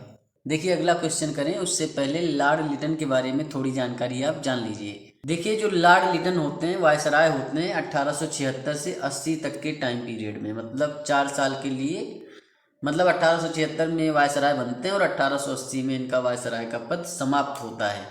इनका एक उपनाम था ओवेन मेरेडिथ। ये चीज़ ध्यान रखना कि ओवेन मेरेडिथ किसे कहा जाता है, लॉर्ड लिटन को कहा जाता है। इन्हीं के समय में बम्बई, मद्रास, हैदराबाद, पंजाब और मध्य भारत में भयंकर वाला अकाल पड़ा। और जब अकाल पड़ता है तो ये एक अकाल आयोग की स्थापना 1878 में करते हैं और इसकी अध्यक्षता कौन करता है, रिचर्ड स्ट्रेची करते हैं, इसीलिए इसे स्ट्रेची आयोग भी कहा जाता है। तो कल को क्वेश्चन आ जाए स्ट्रेची आयोग की स्थापना किसके टाइम पीरियड में होती है, तो लॉर्ड लिटन के टाइम पीरियड में होती है। कब होती है, 1878 में होती है। या अकाल आयोग के बारे में ऐसा पूछ ले तो सेम ही चीज़ है, तो इतना चीज़ आप ध्यान रखना। वहीं प्रथम दिल्ली दरबार का आयोजन 1 जनवरी 1877 को होता है, दिल्ली में होता है। और इसमें होता क्या है कि जो आपकी रानी विक्टोरिया होती हैं उन्हें केसरे हिंद की उपाधि दी जाती है। साथ में जो बहुत सारे शासक होते हैं भारतीय शासक, उनको भी सम्मानित किया जाता है प्रथम दिल्ली दरबार में, ये चीज़ आप ध्यान रखेंगे। वहीं अलीगढ़ में एक मुस्लिम एंग्लो प्राच्य महाविद्यालय की स्थापना भी इन्हीं के समय में होती है। वर्नाकुलर प्रेस एक्ट भी इन्हीं के समय पारित किया जाता है। इस एक्ट का मतलब ये होता है कि जो भी नॉन इंग्लिश जो आपके समाचार पत्र होते हैं उन पर बैन लगा दिया जाता है। मतलब मराठी है, हिंदी है, गुजराती है, ठीक, तो इन सब पर, बंगाली है तो इस पर जो है बैन लगा देते हैं कि जो मतलब ये स्वदेश की भावना या राष्ट्रभक्ति की भावना जो जागृत हो रही है या उसमें अंग्रेज़ों की जो है बुराई की जा रही है, अंग्रेज़ों के बारे में बताया जा रहा है कि भाई इनकी नीतियाँ नहीं सही हैं, किस तरीके से शोषण कर रहे हैं। तो इस चीज़ को रोकने के लिए कि भाई लोगों में इसका प्रचार प्रसार ना हो, लोग जागरूक ना बने, तो नॉन इंग्लिश जितने भी आपके समाचार पत्र होते हैं, गुजराती, बंगाली, हिंदी, सब पर बैन लगा दिया जाता है। इसे ही कहते हैं वर्नाकुलर प्रेस एक्ट, जो कि 1878 में आता है। इन्हीं के समय में शस्त्र अधिनियम आर्म्स एक्ट भी जो है 1878 में पारित होता है, ये चीज़ ध्यान रखना। और इसने सिविल सेवा परीक्षाओं में प्रवेश की अधिकतम आयु सीमा घटा करके 19 वर्ष कर दी थी, ये चीज़ भी आप ध्यान रखेंगे। सिविल सेवा का जन्मदाता आपके लॉर्ड कॉर्नवालिस को माना जाता है। ये उम्र सीमा घटा करके 19 वर्ष कर देते हैं, 21 वर्ष रहती है लेकिन 19 कर देते हैं, तो ये चीज़ आप ध्यान रखेंगे। 32 नंबर क्वेश्चन आप देखेंगे, निम्नलिखित में से किस गवर्नर जनरल वायसराय का उपनाम ओवेन मेरेडिथ था। तो ये आपके लॉर्ड लिटन थे, बी राइट आंसर हो जाएगा। 1876 से 80 तक इनका टाइम पीरियड होता है। अकाल आयोग इन्हीं के समय बनता है। साथ में वर्नाकुलर प्रेस एक्ट भी 1878 में इन्हीं के समय पारित होता है। आर्म्स एक्ट भी, शस्त्र अधिनियम जो होता है वो भी लाया जाता है। प्रथम दिल्ली दरबार का आयोजन भी 1 जनवरी 1877 को लॉर्ड लिटन के समय ही होता है, ये चीज़ें आप ध्यान रखेंगे। फिलहाल यहाँ राइट आंसर आपका बी हो जाएगा। देखिए वारेन हेस्टिंग के बारे में थोड़ी जानकारी आप ले लीजिए। वारेन हेस्टिंग क्या होते हैं, 1773 से 1785 ईस्वी तक ये रहते हैं आपके गवर्नर जनरल, मतलब इससे पहले गवर्नर रहते हैं बंगाल के। 1773 का जो रेगुलेटिंग एक्ट आता है उसी के द्वारा वारेन हेस्टिंग को बंगाल का प्रथम गवर्नर जनरल बना दिया जाता है, जिससे बंगाल में स्थापित द्वैध शासन प्रथा को समाप्त भी कर दिया जाता है। मतलब बंगाल में जो द्वैध शासन प्रथा लेकर आए थे वो आपके रॉबर्ट क्लाइव लेकर आए थे, लेकिन समाप्त कौन करता है, वारेन हेस्टिंग करते हैं। ये चीज़ भी ध्यान रखना कि भाई बंगाल में द्वैध शासन कौन समाप्त करता है, वारेन हेस्टिंग। वारेन हेस्टिंग के समय रेगुलेटिंग एक्ट जो आपका 1773 आया, उसी के तहत 1774 ईस्वी में कलकत्ता में उच्च न्यायालय की स्थापना होती है। ये चीज़ आप ध्यान रखेंगे, अगर क्वेश्चन आता है भाई किस रेगुलेटिंग एक्ट के तहत कलकत्ता उच्च न्यायालय की स्थापना हुई, तो 1773 का रेगुलेटिंग एक्ट था, उसके तहत होती है स्थापना। लेकिन कब हुई पूछ ले तो 1774 में हुई। प्रथम आंग्ल मराठा युद्ध आपको पता है 1775 से 82 के बीच चलता है, साल बाई की संधि के साथ ये समाप्त होता है। तो ये वारेन हेस्टिंग के समय ही जो है हुआ था। वारेन हेस्टिंग के समय ही बोर्ड ऑफ रेवेन्यू की भी स्थापना होती है। 1781 ईस्वी में कलकत्ता में प्रथम मदरसा की स्थापना किसके समय में होती है? वारेन हेस्टिंग के समय। वारेन हेस्टिंग का ही टाइम पीरियड होता है कि एशियाटिक सोसाइटी ऑफ बंगाल की स्थापना 1784 में होती है। अब यहाँ पर आप 33 नंबर क्वेश्चन देखेंगे कि वारेन हेस्टिंग के संदर्भ में निम्नलिखित कथनों पर विचार कीजिए। पहला कथन क्या है कि इसने बंगाल में स्थापित द्वैध शासन प्रथा को समाप्त कर दिया। दूसरा कथन है वारेन हेस्टिंग के समय में कलकत्ता में उच्च न्यायालय की स्थापना की गई थी। उपयुक्त कथनों में से कौन सा सही है आपको बताना है। देखिए, जो पहला कथन है कि भाई बंगाल में जो द्वैध शासन समाप्त करते हैं 1773 में, वारेन हेस्टिंग ही करते हैं, पहला कथन सही है पूरी तरीके से। वहीं वारेन हेस्टिंग के समय में ही कलकत्ता में उच्च न्यायालय की स्थापना हुई। जाहिर सी बात है, जो 1773 का रेगुलेटिंग एक्ट आया था उसी के तहत 1774 में कलकत्ता में उच्च न्यायालय की स्थापना ये करते हैं। तो दूसरा कथन भी सही है, मतलब पहला दूसरा दोनों सही है। सी राइट आंसर हो जाएगा, बस कुछ भी सोचना नहीं आपको। अगला क्वेश्चन करें उससे पहले लॉर्ड कॉर्नवालिस के बारे में थोड़ी जानकारी आप जान लीजिए, क्योंकि 1773 से 85 तक वारेन हेस्टिंग थे। उसके बाद में आते हैं लॉर्ड कॉर्नवालिस। जो लॉर्ड कॉर्नवालिस होते हैं उन्हें भारतीय सिविल सेवा का जन्मदाता कहा जाता है और पुलिस व्यवस्था का जनक भी माना जाता है। तो ये दो चीज़ें आप जहन में बैठा लीजिए कि भाई भारतीय सिविल सेवा का जन्मदाता किसे कहा जाता है? लॉर्ड कॉर्नवालिस को कहा जाता है। वहीं पुलिस व्यवस्था का जन्मदाता किसे कहा जाता है? तो लॉर्ड कॉर्नवालिस को ही कहा जाता है। वही जो आपका तृतीय आंग्ल मैसूर युद्ध होता है 1790 से 92 के मध्य होता है, तो जाहिर सी बात है इन्हीं के टाइम पीरियड के बीच में हुआ है। 1791 ईस्वी में जोनाथन डंकन ने बनारस में संस्कृत विद्यालय की स्थापना की, तो किसके समय की? लॉर्ड कॉर्नवालिस के समय की। वहीं एक चीज़ और ध्यान रखना कि कॉर्नवालिस जो होते हैं कॉर्नवालिस कोड लेकर आते हैं। अब इस कोड का उद्देश्य क्या होता है? इस कोड का उद्देश्य होता है भ्रष्टाचार को कम करना, प्रशासनिक दक्षता में सुधार लाना।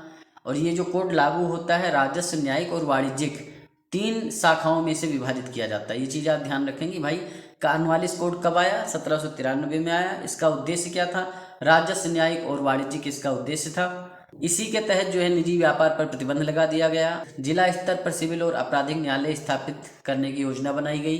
कुल मिलाकर अगर आप देखेंगे तो कॉर्नवालिस कोड ने बंगाल में सामाजिक राजनीतिक स्थिरता प्रदान की, लेकिन इसकी कीमत यह रही कि छोटे भूस्वामियों और अधीनस्थ किसानों के अधिकारों की उपेक्षा कर दी गई।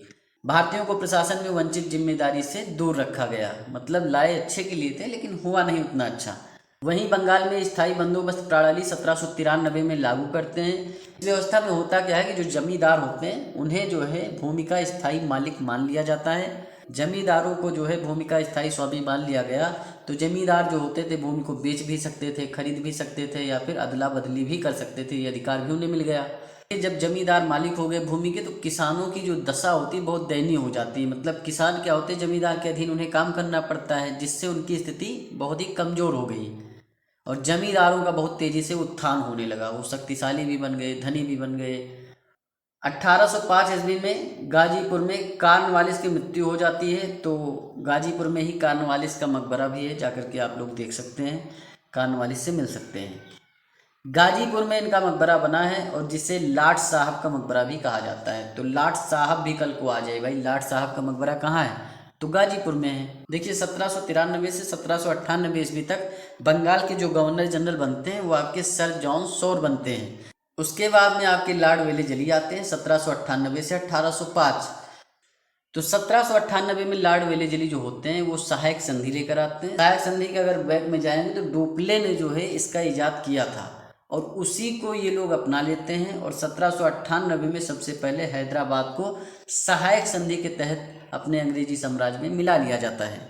अब सहायक संधि में होता क्या है? होता यह है कि कंपनी की सेना को अपने राज्य की राजधानी में आपको रखना पड़ेगा। मतलब जो भी कंपनी की सेना है, अंग्रेजों को सर्वोच्च शक्ति के रूप में आप स्वीकार करेंगे।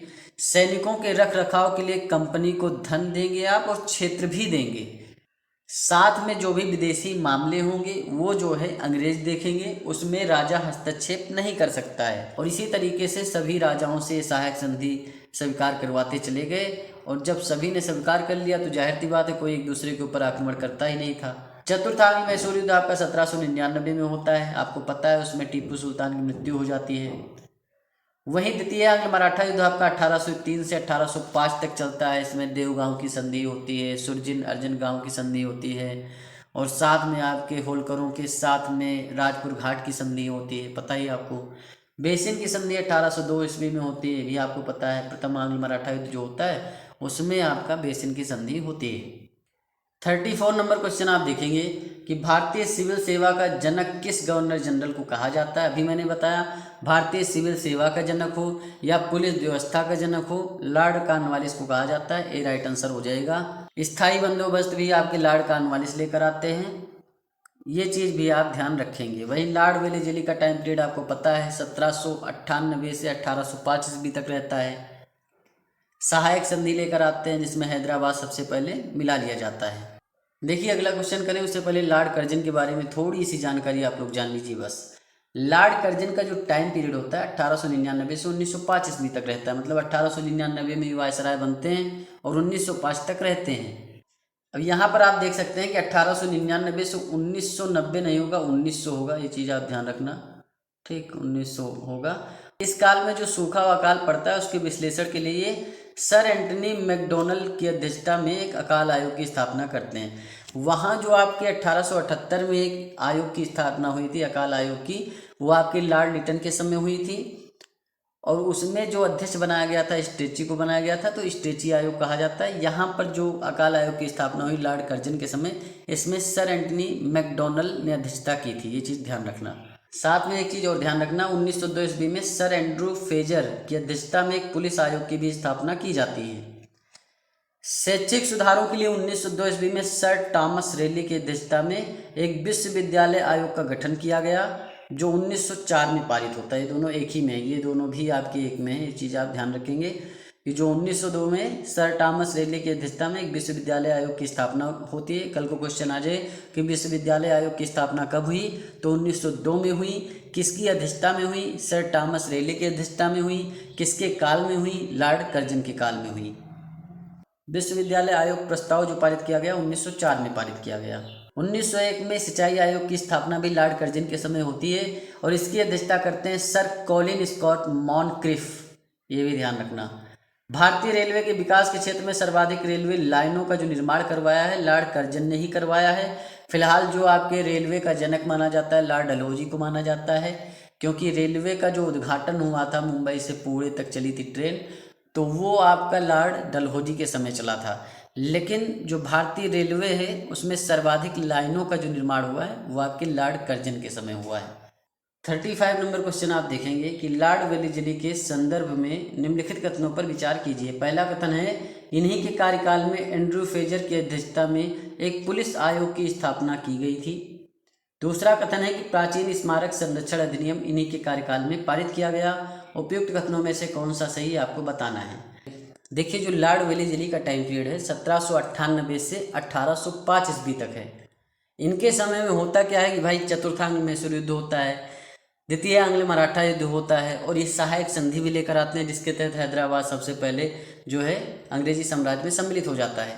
जो आपके पुलिस आयोग की स्थापना होती है ये आपकी 1902 में होती है और 1902 में सर एंड्रू फेजर की अध्यक्षता में होती है, एकदम सही कथन है। तो 1902 में जो कार्यकाल चल रहा था लॉर्ड कर्जन का कार्यकाल चल रहा था।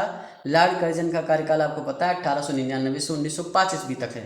तो फिलहाल आप ध्यान रखेंगे 1902 में पुलिस आयोग की स्थापना होती है। तो पहला कथन पूरी तरीके से गलत हो जाएगा। वहीं जो दूसरा कथन है कि प्राचीन स्मारक संरक्षण अधिनियम इन्हीं के कार्यकाल में पारित होता है, ये भी गलत है क्योंकि 1904 में पारित होता है और उस समय भी लॉर्ड कर्जन का ही टाइम पीरियड था। तो दोनों कथन गलत हैं, ना तो एक ना तो दो, डी राइट आंसर हो जाएगा।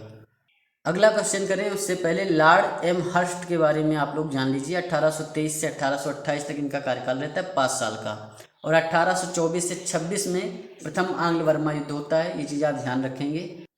वहीं 1825 में ब्रिटिश सेना के जो सैनिक कमांडर होते हैं वो वर्मा सेना को परास्त कर देते हैं और फिर जब वर्मा सेना परास्त हो जाती है तो यंडाबू की संधि होती है 1826 में। तो कल को क्वेश्चन आ जाए भाई यंडाबू की संधि कब होती है? 1826 में होती है। किनके मध्य होती है? तो आपके अंग्रेजों और वर्मा के मध्य होती है। बैरकपुर का विद्रोह 1824 में होता है, इन्हीं के टाइम पीरियड में। भरतपुर का अधिग्रहण जो ये करते हैं 1826 में करते हैं, ये भी इन्हीं के समय में होता है। वहीं 1827 में अंग्रेज जो होते हैं जूरी एक्ट लेकर आते हैं और इस समय राजा राम मोहन राय इस जूरी एक्ट का बहुत विरोध करते हैं। क्यों विरोध करते हैं? क्योंकि जूरी एक्ट जो लाया गया था उसके तहत अंग्रेज़ों ने ये नियम बनाया था कि जो ईसाई होगा उसकी सुनवाई ईसाई ही करेगा। मतलब जो जज होगा वो भी ईसाई होगा, जो दोषी होगा वो भी ईसाई होगा। तो इसे धार्मिक भेदभाव से जोड़ करके देखा गया, और धार्मिक भेदभाव था भी एक तरह से, अपनी जो है जाति श्रेष्ठता को दिखाने के लिए अंग्रेज़ों ने ऐसा किया था। और इसी के विरोध में राजा राम मोहन राय जो होते हैं जो है विरोध प्रदर्शन करते हैं। 36 नंबर क्वेश्चन आप देखेंगे कि प्रथम आंग्ल वर्मा युद्ध किस गवर्नर जनरल वायसराय के कार्यकाल में हुआ था। तो अभी मैंने बताया जो 1823 से 28 तक का टाइम पीरियड था वो आपके लॉर्ड एम हर्स्ट का टाइम पीरियड था। बी राइट आंसर हो जाएगा। 1824 से 26 तक आपका प्रथम आंग्ल वर्मा युद्ध होता है, जिसमें 1826 में यंडाबू की संधि होती है। तो यंडाबू की संधि अंग्रेजों और वर्मा के मध्य हुई थी। लॉर्ड डफरिन के बारे में थोड़ी जानकारी आप जान लीजिए। लॉर्ड डफरिन का जो टाइम पीरियड होता है 1884 से 88 ईस्वी तक होता है। इन्हीं के समय में 28 दिसंबर 1885 ईस्वी को बम्बई में एओ ह्यूम के नेतृत्व में भारतीय राष्ट्रीय कांग्रेस की स्थापना की जाती है। इन्हीं के टाइम पीरियड में तृतीय आंग्ल वर्मा युद्ध होता है 1885 ईस्वी में, और इसी तृतीय आंग्ल वर्मा के तहत ही वर्मा को भारत में मिला लिया जाता है। प्रथम वाला मैंने बताया 1824 से 26 तक चलता है, यंडाबू की संधि होती है। द्वितीय आंग्ल वर्मा युद्ध 1853 में होता है, और तृतीय वाला आपका लॉर्ड डफरिन के समय होता है। प्रथम आंग्ल वर्मा युद्ध लॉर्ड एम हर्स्ट के समय होता है, क्योंकि उनका टाइम पीरियड होता है 1823 से 28, और प्रथम आंग्ल वर्मा युद्ध होता है 1824 से 26 के मध्य। वहीं द्वितीय आंग्ल वर्मा युद्ध जो होता है 1853 में होता है, और इस समय टाइम पीरियड चल रहा था लॉर्ड डलहौजी का, क्योंकि लॉर्ड डलहौजी का टाइम पीरियड 1848 से 1856 है। वहीं जो तीसरा आंग्ल वर्मा युद्ध होता है 1885 में होता है, और ये आपके लॉर्ड डफरिन के समय होता है। यहाँ पर लॉर्ड विलियम बेंटिक के बारे में थोड़ी जानकारी आप जान लीजिए। देखिए जो इनका टाइम पीरियड होता है 1828 से स्टार्ट होता है इनका टाइम पीरियड, और 1835 तक चलता है। 1828 में ये बंगाल के गवर्नर जनरल बनाए जाते हैं, क्योंकि उस समय बंगाल के गवर्नर जनरल ही जो है पद था। लेकिन 1833 में आपका चार्टर एक्ट आता है, उसके तहत जो होता है बंगाल के गवर्नर जनरल को भारत का गवर्नर जनरल कहा जाने लगता है। तो ये चीज़ आप ध्यान रखेंगे कि 1833 के बाद ये जो बनते हैं वो भारत के पहले गवर्नर जनरल बनते हैं, और बंगाल के अंतिम गवर्नर जनरल ये थे। लॉर्ड विलियम बेंटिक जो सबसे पहले बनते हैं 1803 ईस्वी में मद्रास के गवर्नर बनते हैं। वहीं सती प्रथा पर ये रोक लगाते हैं 1829 में, राजा राम मोहन के साथ मिलकर के सती प्रथा पर रोक लगाते हैं 1829 में। वहीं ठगी प्रथा पर जो रोक लगाते हैं 1930 में लगाते हैं, ये भी ध्यान रखना। 1833 ईस्वी में लॉर्ड विलियम बेंटिक भारत के प्रथम गवर्नर जनरल बनते हैं, ये चीज़ आपको पता ही है। चार्ल्स मेटकाफ का टाइम पीरियड देखेंगे तो 1835 से 36 था, और इन्होंने समाचार पत्रों पर लगे प्रतिबंधों को समाप्त किया, इसलिए इन्हें भारतीय प्रेस का मुक्तिदाता कहा जाता है। वहीं लॉर्ड ऑकलैंड जो थे ये 1836 से 42 ईस्वी तक रहते हैं। इन्हीं के समय में प्रथम आंग्ल अफगान युद्ध होता है 1838 से 1842 में। लॉर्ड एलन बरू 1842 से 1844 तक रहते हैं, और 1843 में एलन बरू ने जो है चार्ल्स नेपियर को असैनिक एवं सैनिक शक्तियों के साथ सिंध भेजा था। और जो चार्ल्स नेपियर होते हैं 1843 में सिंध को पूर्ण रूप से ब्रिटिश साम्राज्य में मिला लेते हैं। तो कल को क्वेश्चन आ जाए भाई सिंध को पूरी तरीके से ब्रिटिश साम्राज्य में किसने मिलाया था, तो चार्ल्स नेपियर ने मिलाया था। किसका टाइम पीरियड चल रहा था, तो लॉर्ड एलन बरो का टाइम पीरियड चल रहा था। 1843 में अधिनियम 5 के तहत दास प्रथा का उन्मूलन जो है लॉर्ड एलन बरो के समय ही होता है। 37 नंबर क्वेश्चन आप देखेंगे, किस गवर्नर जनरल के समय में सती प्रथा को प्रतिबंधित करने के लिए कानून पारित किया गया। 1829 में जो है सती प्रथा को प्रतिबंधित करने का कानून राजा राम मोहन राय और लॉर्ड विलियम बेंटिक के द्वारा पारित किया जाता है। तो इस तरीके से राइट आंसर आपका सी हो जाएगा। लॉर्ड विलियम बेंटिक का जो टाइम पीरियड होता है 1828 से 1835 तक होता है। 1828 में जब वो बनते हैं तो बंगाल के गवर्नर जनरल थे। 1833 में चार्टर एक्ट आता है, उसके तहत इन्हें भारत का गवर्नर जनरल बना दिया जाता है। ये चीज़ आप ध्यान रखेंगे। 38 नंबर क्वेश्चन आप देखेंगे, निम्नलिखित कथनों पर विचार कीजिए। पहला कथन है कि चार्ल्स मेटकाफ को भारतीय प्रेस का मुक्तिदाता कहा जाता है। पहला कथन पूरी तरीके से सत्य है। चार्ल्स मेटकाफ का टाइम पीरियड जो होता है 1835 से 36 होता है। उसी टाइम पीरियड में भारतीय प्रेस को मुक्ति देते हैं, मतलब उस पर जो भी प्रतिबंध लगे रहे होते हैं उसे हटा लिया जाता है। वहीं दूसरा कथन है कि 1843 ईस्वी में अधिनियम 6 के तहत दास प्रथा का उन्मूलन एलन बरो के द्वारा किया गया था। ये कथन पूरी तरीके से असत्य है। 1843 में लॉर्ड एलन बरो के द्वारा दास प्रथा का उन्मूलन किया जाता है, लेकिन अधिनियम 6 नहीं होता है। अधिनियम 5 होता है, तो इसलिए आपका ये दूसरा कथन गलत हो जाएगा। केवल आपका एक कथन सही है, तो ए राइट आंसर हो जाएगा बस। अगला क्वेश्चन करें उससे पहले लॉर्ड रिपन के बारे में थोड़ी जानकारी आप जान लीजिए। 1880 से 84 तक इनका कार्यकाल रहता है। 1882 ईस्वी में वर्नाकुलर प्रेस एक्ट को ये रद्द कर देते हैं। वर्नाकुलर प्रेस एक्ट कब आता है? 1878 में आता है। उस समय टाइम पीरियड चल रहा होता है लॉर्ड लिटन का, तो लॉर्ड लिटन जो है वो वर्नाकुलर प्रेस एक्ट लेकर आते हैं, लेकिन लॉर्ड रिपन उसे रद्द कर देते हैं 1882 में।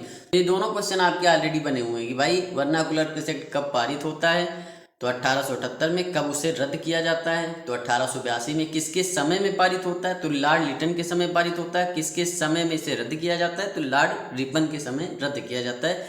ये चीज़ आप ध्यान रखेंगे। 1881 में जो है सर्वप्रथम नियमित जनगणना करवाई गई।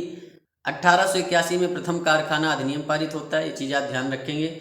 वहीं 1882 में शिक्षा के क्षेत्र में विकास करने के लिए विलियम हंटर की अध्यक्षता में हंटर आयोग का गठन किया जाता है, ये चीज़ आप ध्यान रखेंगे। 1882 में स्थानीय शासन प्रणाली की शुरुआत भी होती है, ये भी चीज़ ध्यान रखेंगे। 1883 ईस्वी में इल्बर्ट बिल विवाद रिपन के समय में ही पारित हुआ, जिसमें भारतीयों को भी यूरोपीय कोर्ट में जज बनने का अधिकार दिया गया। देखिए ये बिल लाया जाता है 1883 में। इसका मेन मकसद था कि मतलब जो अंग्रेज होते थे, अंग्रेजी जज होते थे, वही अंग्रेजों की किसी भी क्राइम का, किसी अंग्रेज ने लूटपाट की है, मारपीट की है, या जो है किसी का मर्डर किया है, तो उसकी सुनवाई अंग्रेजी जज ही करता था। उसके विरोध में इल्बर्ट बिल लाया जाता है कि इसकी सुनवाई जो है भारतीय जज भी कर सकें, लेकिन अंग्रेज़ों के चलते इस बिल को वापस कर दिया जाता है। बहुत ज़्यादा विवाद चलता है, लेकिन इसी की तर्ज पे 1885 में कांग्रेस की स्थापना भी होती है, तो ये चीज़ आप ध्यान रखेंगे। फिलहाल लाया जाता है, लेकिन पारित पूरी तरीके से नहीं होता है, वापस हो जाता है लास्ट में। वहीं फ्लोरेंस नाइटिंगेल ने रिपन को भारत का उद्धारक की संज्ञा दी थी, तो ये चीज़ आप ध्यान रखेंगे। जो फ्लोरेंस नाइटिंगेल है उन्होंने भारत का उद्धारक कहा है लॉर्ड रिपन को। अच्छा, लॉर्ड डलहौजी के बारे में भी थोड़ा जान ही लीजिए। लॉर्ड डलहौजी का जो टाइम पीरियड होता है 1848 से 56 तक होता है। तृतीय आंग्ल सिख युद्ध 1848 से 49 में चलता है, उस समय आपके लॉर्ड डलहौजी का ही टाइम पीरियड होता है। और 1849 में पंजाब का विलय भी ब्रिटिश शासन में लॉर्ड डलहौजी के समय ही किया जाता है। द्वितीय आंग्ल वर्मा युद्ध आपका 1851 से 52 में लड़ा गया। 1852 में निचले वर्मा में पिगू राज्य को ब्रिटिश साम्राज्य में मिला लिया गया था। वुड का जो शिक्षा संबंधी डिस्पेच है, मतलब 1854 में आता है, जिसे भारत में शिक्षा सुधारों के लिए मैग्ना कार्टा कहा जाता है। जो इंग्लिश लोगों को एक खुले व्यापार की जो है छूट मिली थी, तो ईस्ट इंडिया कंपनी का जो मैग्ना कार्टा कहा जाता है वो आपके शाही फरमान को कहा जाता है, जो कि फर्रुखसियार ने 1717 में दिया था। उसी तरीके से वुड का शिक्षा संबंधी जो डिस्पैच है वो 1854 में आता है, और इसे भारत में शिक्षा सुधारों का मैग्ना कार्टा कहा जाता है। 1852 ईस्वी में इनाम कमीशन की स्थापना की गई थी, जिसका उद्देश्य क्या था कि भूमिकर रहित जागीरों को अंग्रेजी शासन के अधीन ले लेना था। मतलब जो भूमि कर रहित जागीर थी, जहाँ से कर नहीं आता था, इसे कहा जाता था इनाम कमीशन। ये चीज़ ध्यान रखना कि इनाम कमीशन की जो स्थापना होती है 1852 में होती है। लॉर्ड डलहौजी का टाइम पीरियड होता है। पेशवा की पेंशन की समाप्ति 1853 में पूरी तरीके से कर दी जाती है, ये चीज़ भी आप ध्यान रखेंगे। थोड़ी चीज़ें और भी आप डलहौजी के बारे में ध्यान रखेंगे कि 1854 ईस्वी में इसने डाकघर अधिनियम पारित किया, जिसके द्वारा भारत में पहली बार टिकटों का प्रचलन प्रारंभ होता है। 1856 ईस्वी में अवध को कुशासन का आरोप लगाकर अंग्रेजी राज्य में मिला लिया गया था। लॉर्ड डलहौजी के समय हिंदू विधवा पुनर्विवाह अधिनियम 1856 में पारित होता है, जिसमें ईश्वर चंद्र विद्यासागर काफ़ी ज़्यादा भूमिका निभाते हैं। इसने शिमला को ग्रीष्मकालीन राजधानी बनाया था। मुंबई एवं ठाणे के मध्य प्रथम रेल 1853 ईस्वी में, द्वितीय रेल आपके 1854 ईस्वी में रानीगंज और कलकत्ता के बीच में। मतलब प्रथम वाली जो चलती है मुंबई और ठाणे के बीच चलती है 1853 में, वहीं दूसरी वाली जो चलती है वो कलकत्ता और रानीगंज के बीच में 1854 में चलती है। ये चीज़ आप ध्यान रखेंगे। 39 नंबर क्वेश्चन आप देखेंगे, लॉर्ड रिपन के संदर्भ में निम्नलिखित कथनों पर विचार कीजिए। पहला कथन क्या है कि वर्नाकुलर प्रेस एक्ट इसी के कार्यकाल में पारित किया गया था। पहला कथन पूरी तरीके से असत्य हो जाएगा, क्योंकि जो वर्नाकुलर प्रेस एक्ट था वो 1878 में लाया गया था, वहीं जो है उसे रद्द किया था लॉर्ड रिपन ने 1882 में। दूसरा कथन है कि फ्लोरेंस नाइटिंगेल ने रिपन को भारत का उद्धारक की संज्ञा दी थी, तो ये आपका दूसरा कथन पूरी तरीके से सत्य है। उपयुक्त कथनों में से कौन सा सही है, तो भाई केवल दो सही, बी राइट आंसर हो जाएगा। लॉर्ड रिपन का कार्यकाल आपको पता है कि 1880 से 84। इसी के समय में एल्बर्ट बिल विवाद होता है। स्थानीय शासन प्रणाली 1882 में लाया जाता है। एल्बर्ट बिल विवाद 1883 में होता है। प्रथम कारखाना अधिनियम भी जो है लॉर्ड रिपन के समय ही आता है 1881 में। वर्नाकुलर प्रेस एक्ट को रद्द करता है ये 1882 में। इसीलिए जो है फ्लोरेंस नाइटिंगेल इसके अच्छे कामों को देख करके भारत का उद्धारक की संज्ञा इसे दे देती है। बस इतनी सी बात है। देखिए 40 नंबर क्वेश्चन आपका क्या है कि किस गवर्नर जनरल के समय में शिमला को ग्रीष्मकालीन राजधानी बनाया गया था। तो देखिए जो ग्रीष्मकालीन राजधानी बनाया जाता है वो लॉर्ड डलहौजी के समय जो है बनाया जाता है। तो डी आपका राइट आंसर हो जाएगा। डलहौजी का जो शासनकाल होता है आपको पता है 1848 से 56 तक रहता है। इसमें हिंदू विधवा पुनर्विवाह अधिनियम आता है 1856 में। वहीं जो है अवध को कुशासन का जो है आरोप लगा करके अपने साम्राज्य में, अपने अंग्रेजी साम्राज्य में मिला लेते हैं 1856 में। इनाम कमीशन 1852 में इन्हीं के समय लाया जाता है। उड का शिक्षा संबंधी जो डिस्पैच होता है जिसे शिक्षा का मैग्ना कार्टा कहा जाता है वो 1854 में इन्हीं के समय लाया जाता है। चीज़ें आप ध्यान रखेंगे। लॉर्ड कैनिंग के बारे में थोड़ी जानकारी आप जान लीजिए। 1858 से 62 ईस्वी तक इनका कार्यकाल रहता है। भारत के अंतिम गवर्नर जनरल एवं प्रथम वायसराय होते हैं। 1857 का सिपाही विद्रोह इन्हीं के समय होता है। इंडियन हाई कोर्ट एक्ट पारित होता है जिसके तहत से कलकत्ता, बम्बई, मद्रास में एक उच्च न्यायालय की स्थापना की जाती है।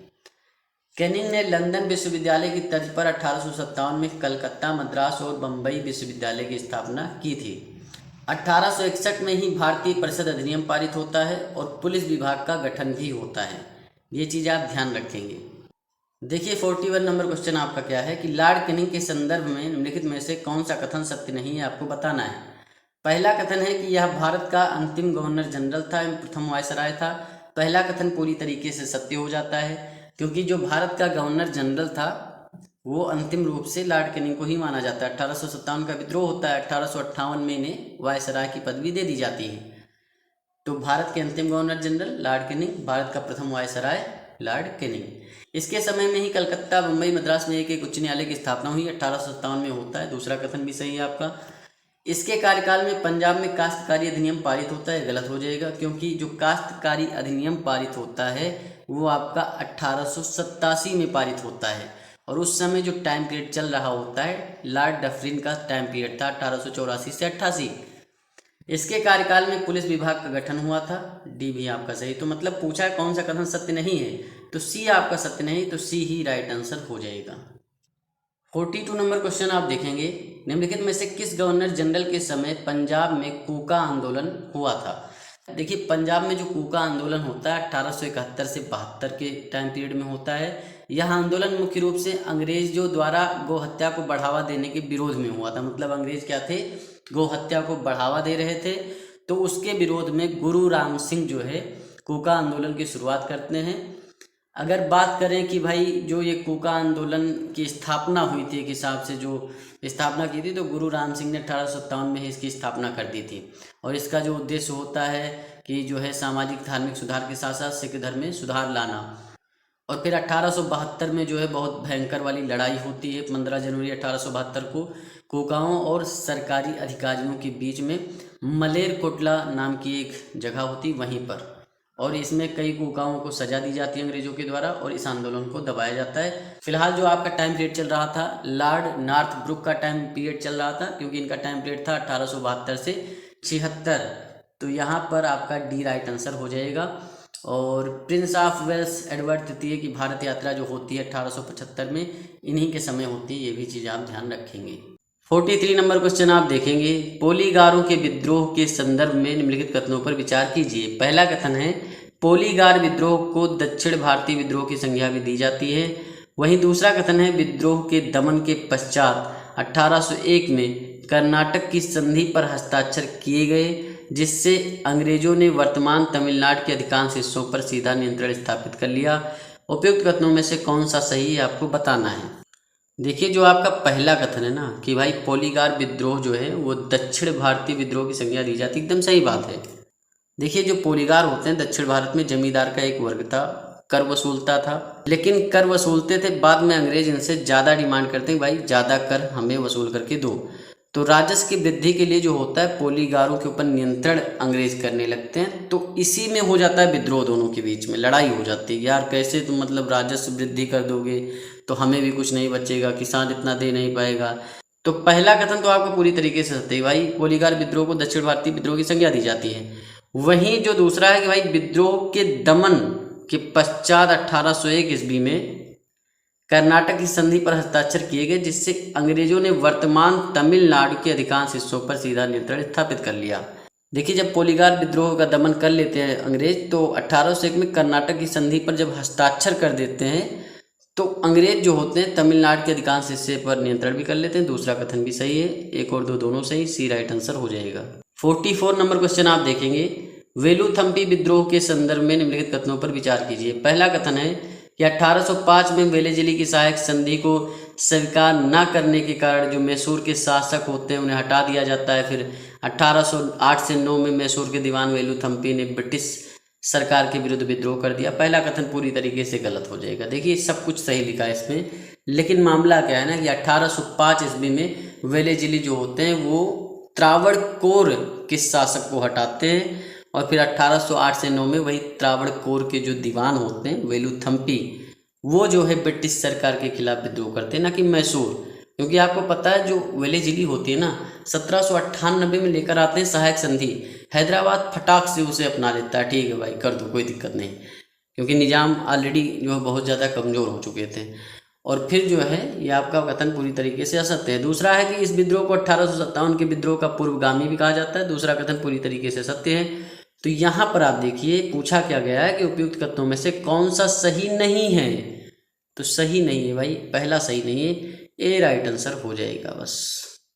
देखिए 45 नंबर क्वेश्चन आपका पाइका विद्रोह से संबंधित है। तो पाइका के बारे में थोड़ा आप जान लीजिए।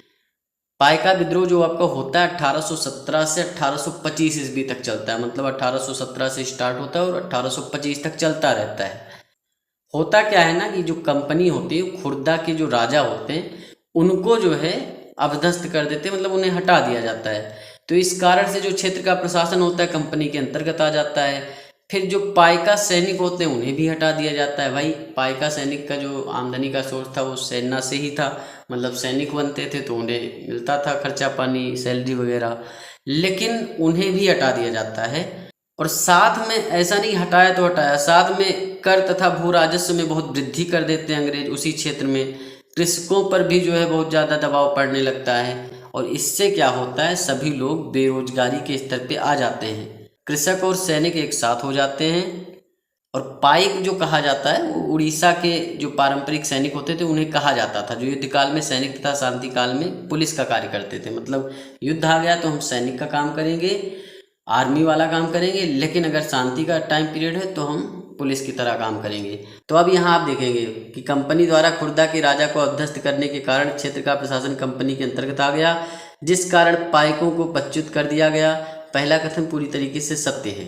खुर्दा के राजा को अध्यस्त किया जाता है और जो आपके पाइक सैनिक होते हैं उन्हें भी पद से उनके हटा दिया जाता है। पाइक उड़ीसा के पारंपरिक कृषकों को नहीं कहा जाता है, पाइक जो कहा जाता है उड़ीसा के पारंपरिक सैनिक को कहा जाता था, जो आपके युद्ध टाइम पीरियड में सैनिक का काम करते थे और शांति काल में पुलिस का। उपयुक्त कथनों में से कौन सा सही है, तो केवल एक सही, ए राइट आंसर हो जाएगा बस। 46 नंबर क्वेश्चन आप देखेंगे कि गडकरी विद्रोह के संदर्भ में निम्नलिखित कथनों पर विचार कीजिए। पहला कथन है कि बाबाजी अहेरकर इस विद्रोह के प्रमुख नेता थे, तो पहला कथन आपका पूरी तरीके से सत्य है।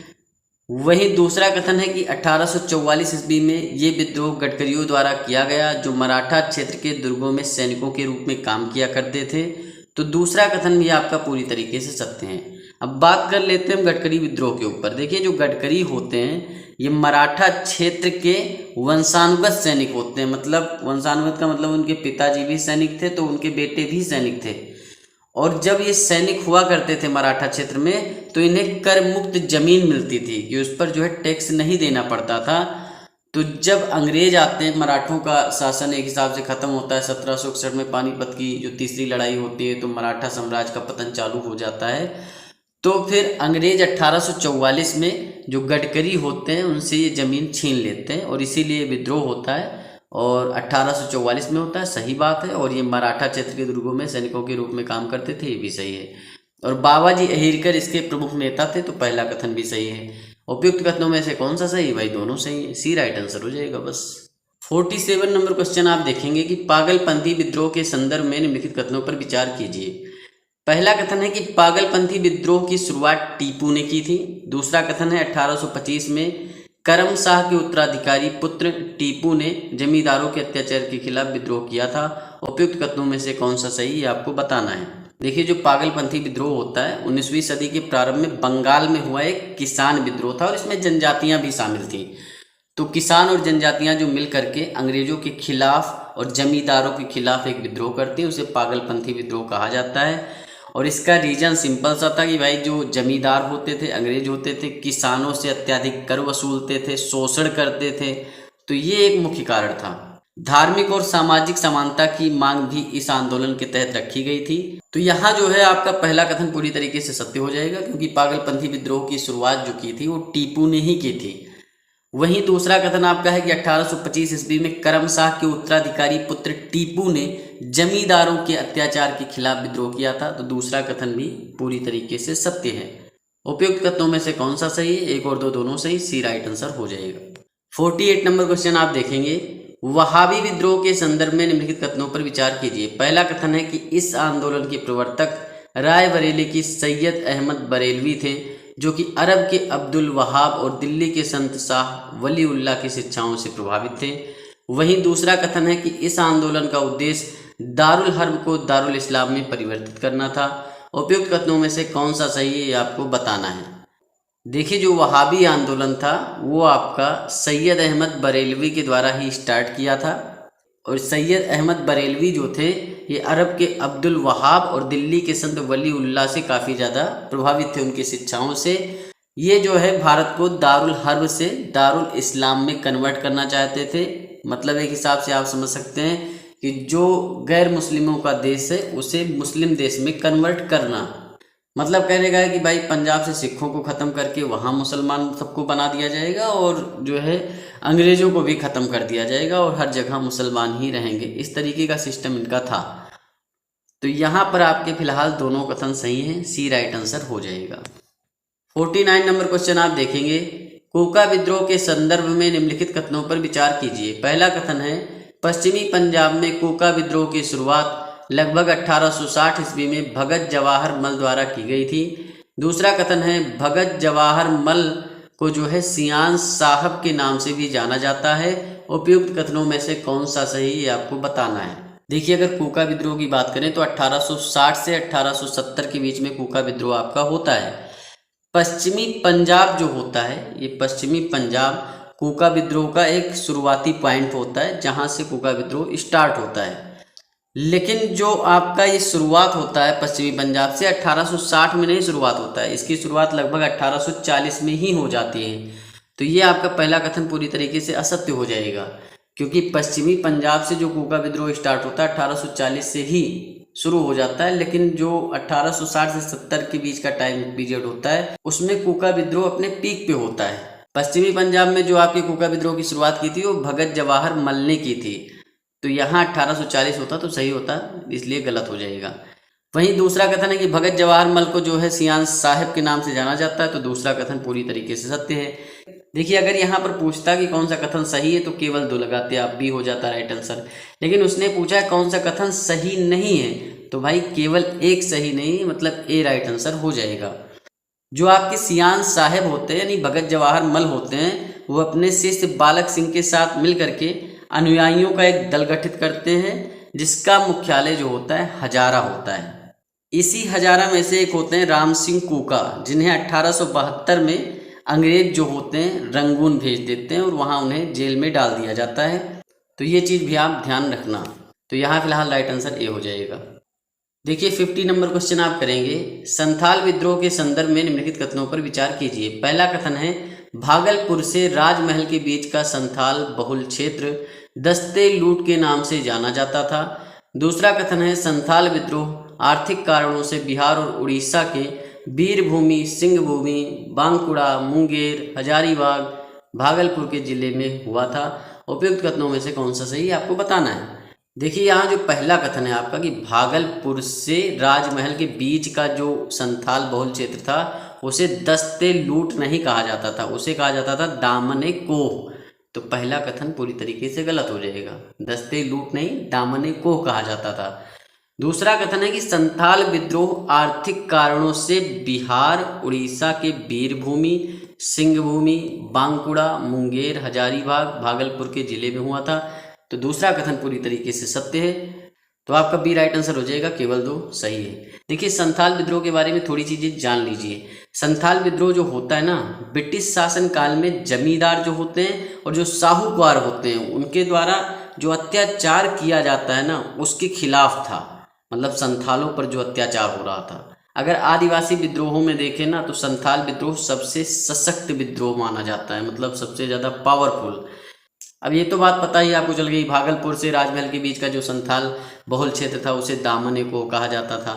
संथाल एक आदिवासी जनजाति थी, तो वो जो है गैर आदिवासियों को भगाने और उनकी सत्ता समाप्त कर अपनी सत्ता स्थापित करने के लिए जोरदार संघर्ष करते हैं और इसीलिए संथाल विद्रोह होता है।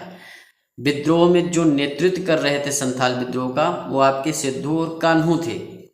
ये चीज़ ध्यान रखना, पूछ लेता है कि भाई संथाल विद्रोह के नेता कौन थे, तो सिद्धू और कान्हू थे। संथाल विद्रोह आर्थिक कारणों से बिहार और उड़ीसा की वीरभूमि में होता है। अंग्रेज सरकार जो है बहुत बड़ी एक सैन्य कार्रवाई करते हैं और 1856 ईस्वी में इस विद्रोह को दबाने में सफल हो जाते हैं। तो ये आप समझ गए, फिलहाल यहाँ बी राइट आंसर हो जाएगा और यहीं पर ये लेक्चर कंप्लीट होता है। इसकी पीडीएफ हम टेलीग्राम पे डाल देंगे, टेलीग्राम ज्वाइन कर लीजिए, डिस्क्रिप्शन में लिंक है। मन लगा कि पढ़ाई करते रहिए, चैनल को सब्सक्राइब कर लीजिए, वीडियो को लाइक करिए, शेयर करिए। मिलते हैं नेक्स्ट वीडियो में। धन्यवाद, थैंक यू, शुक्रिया।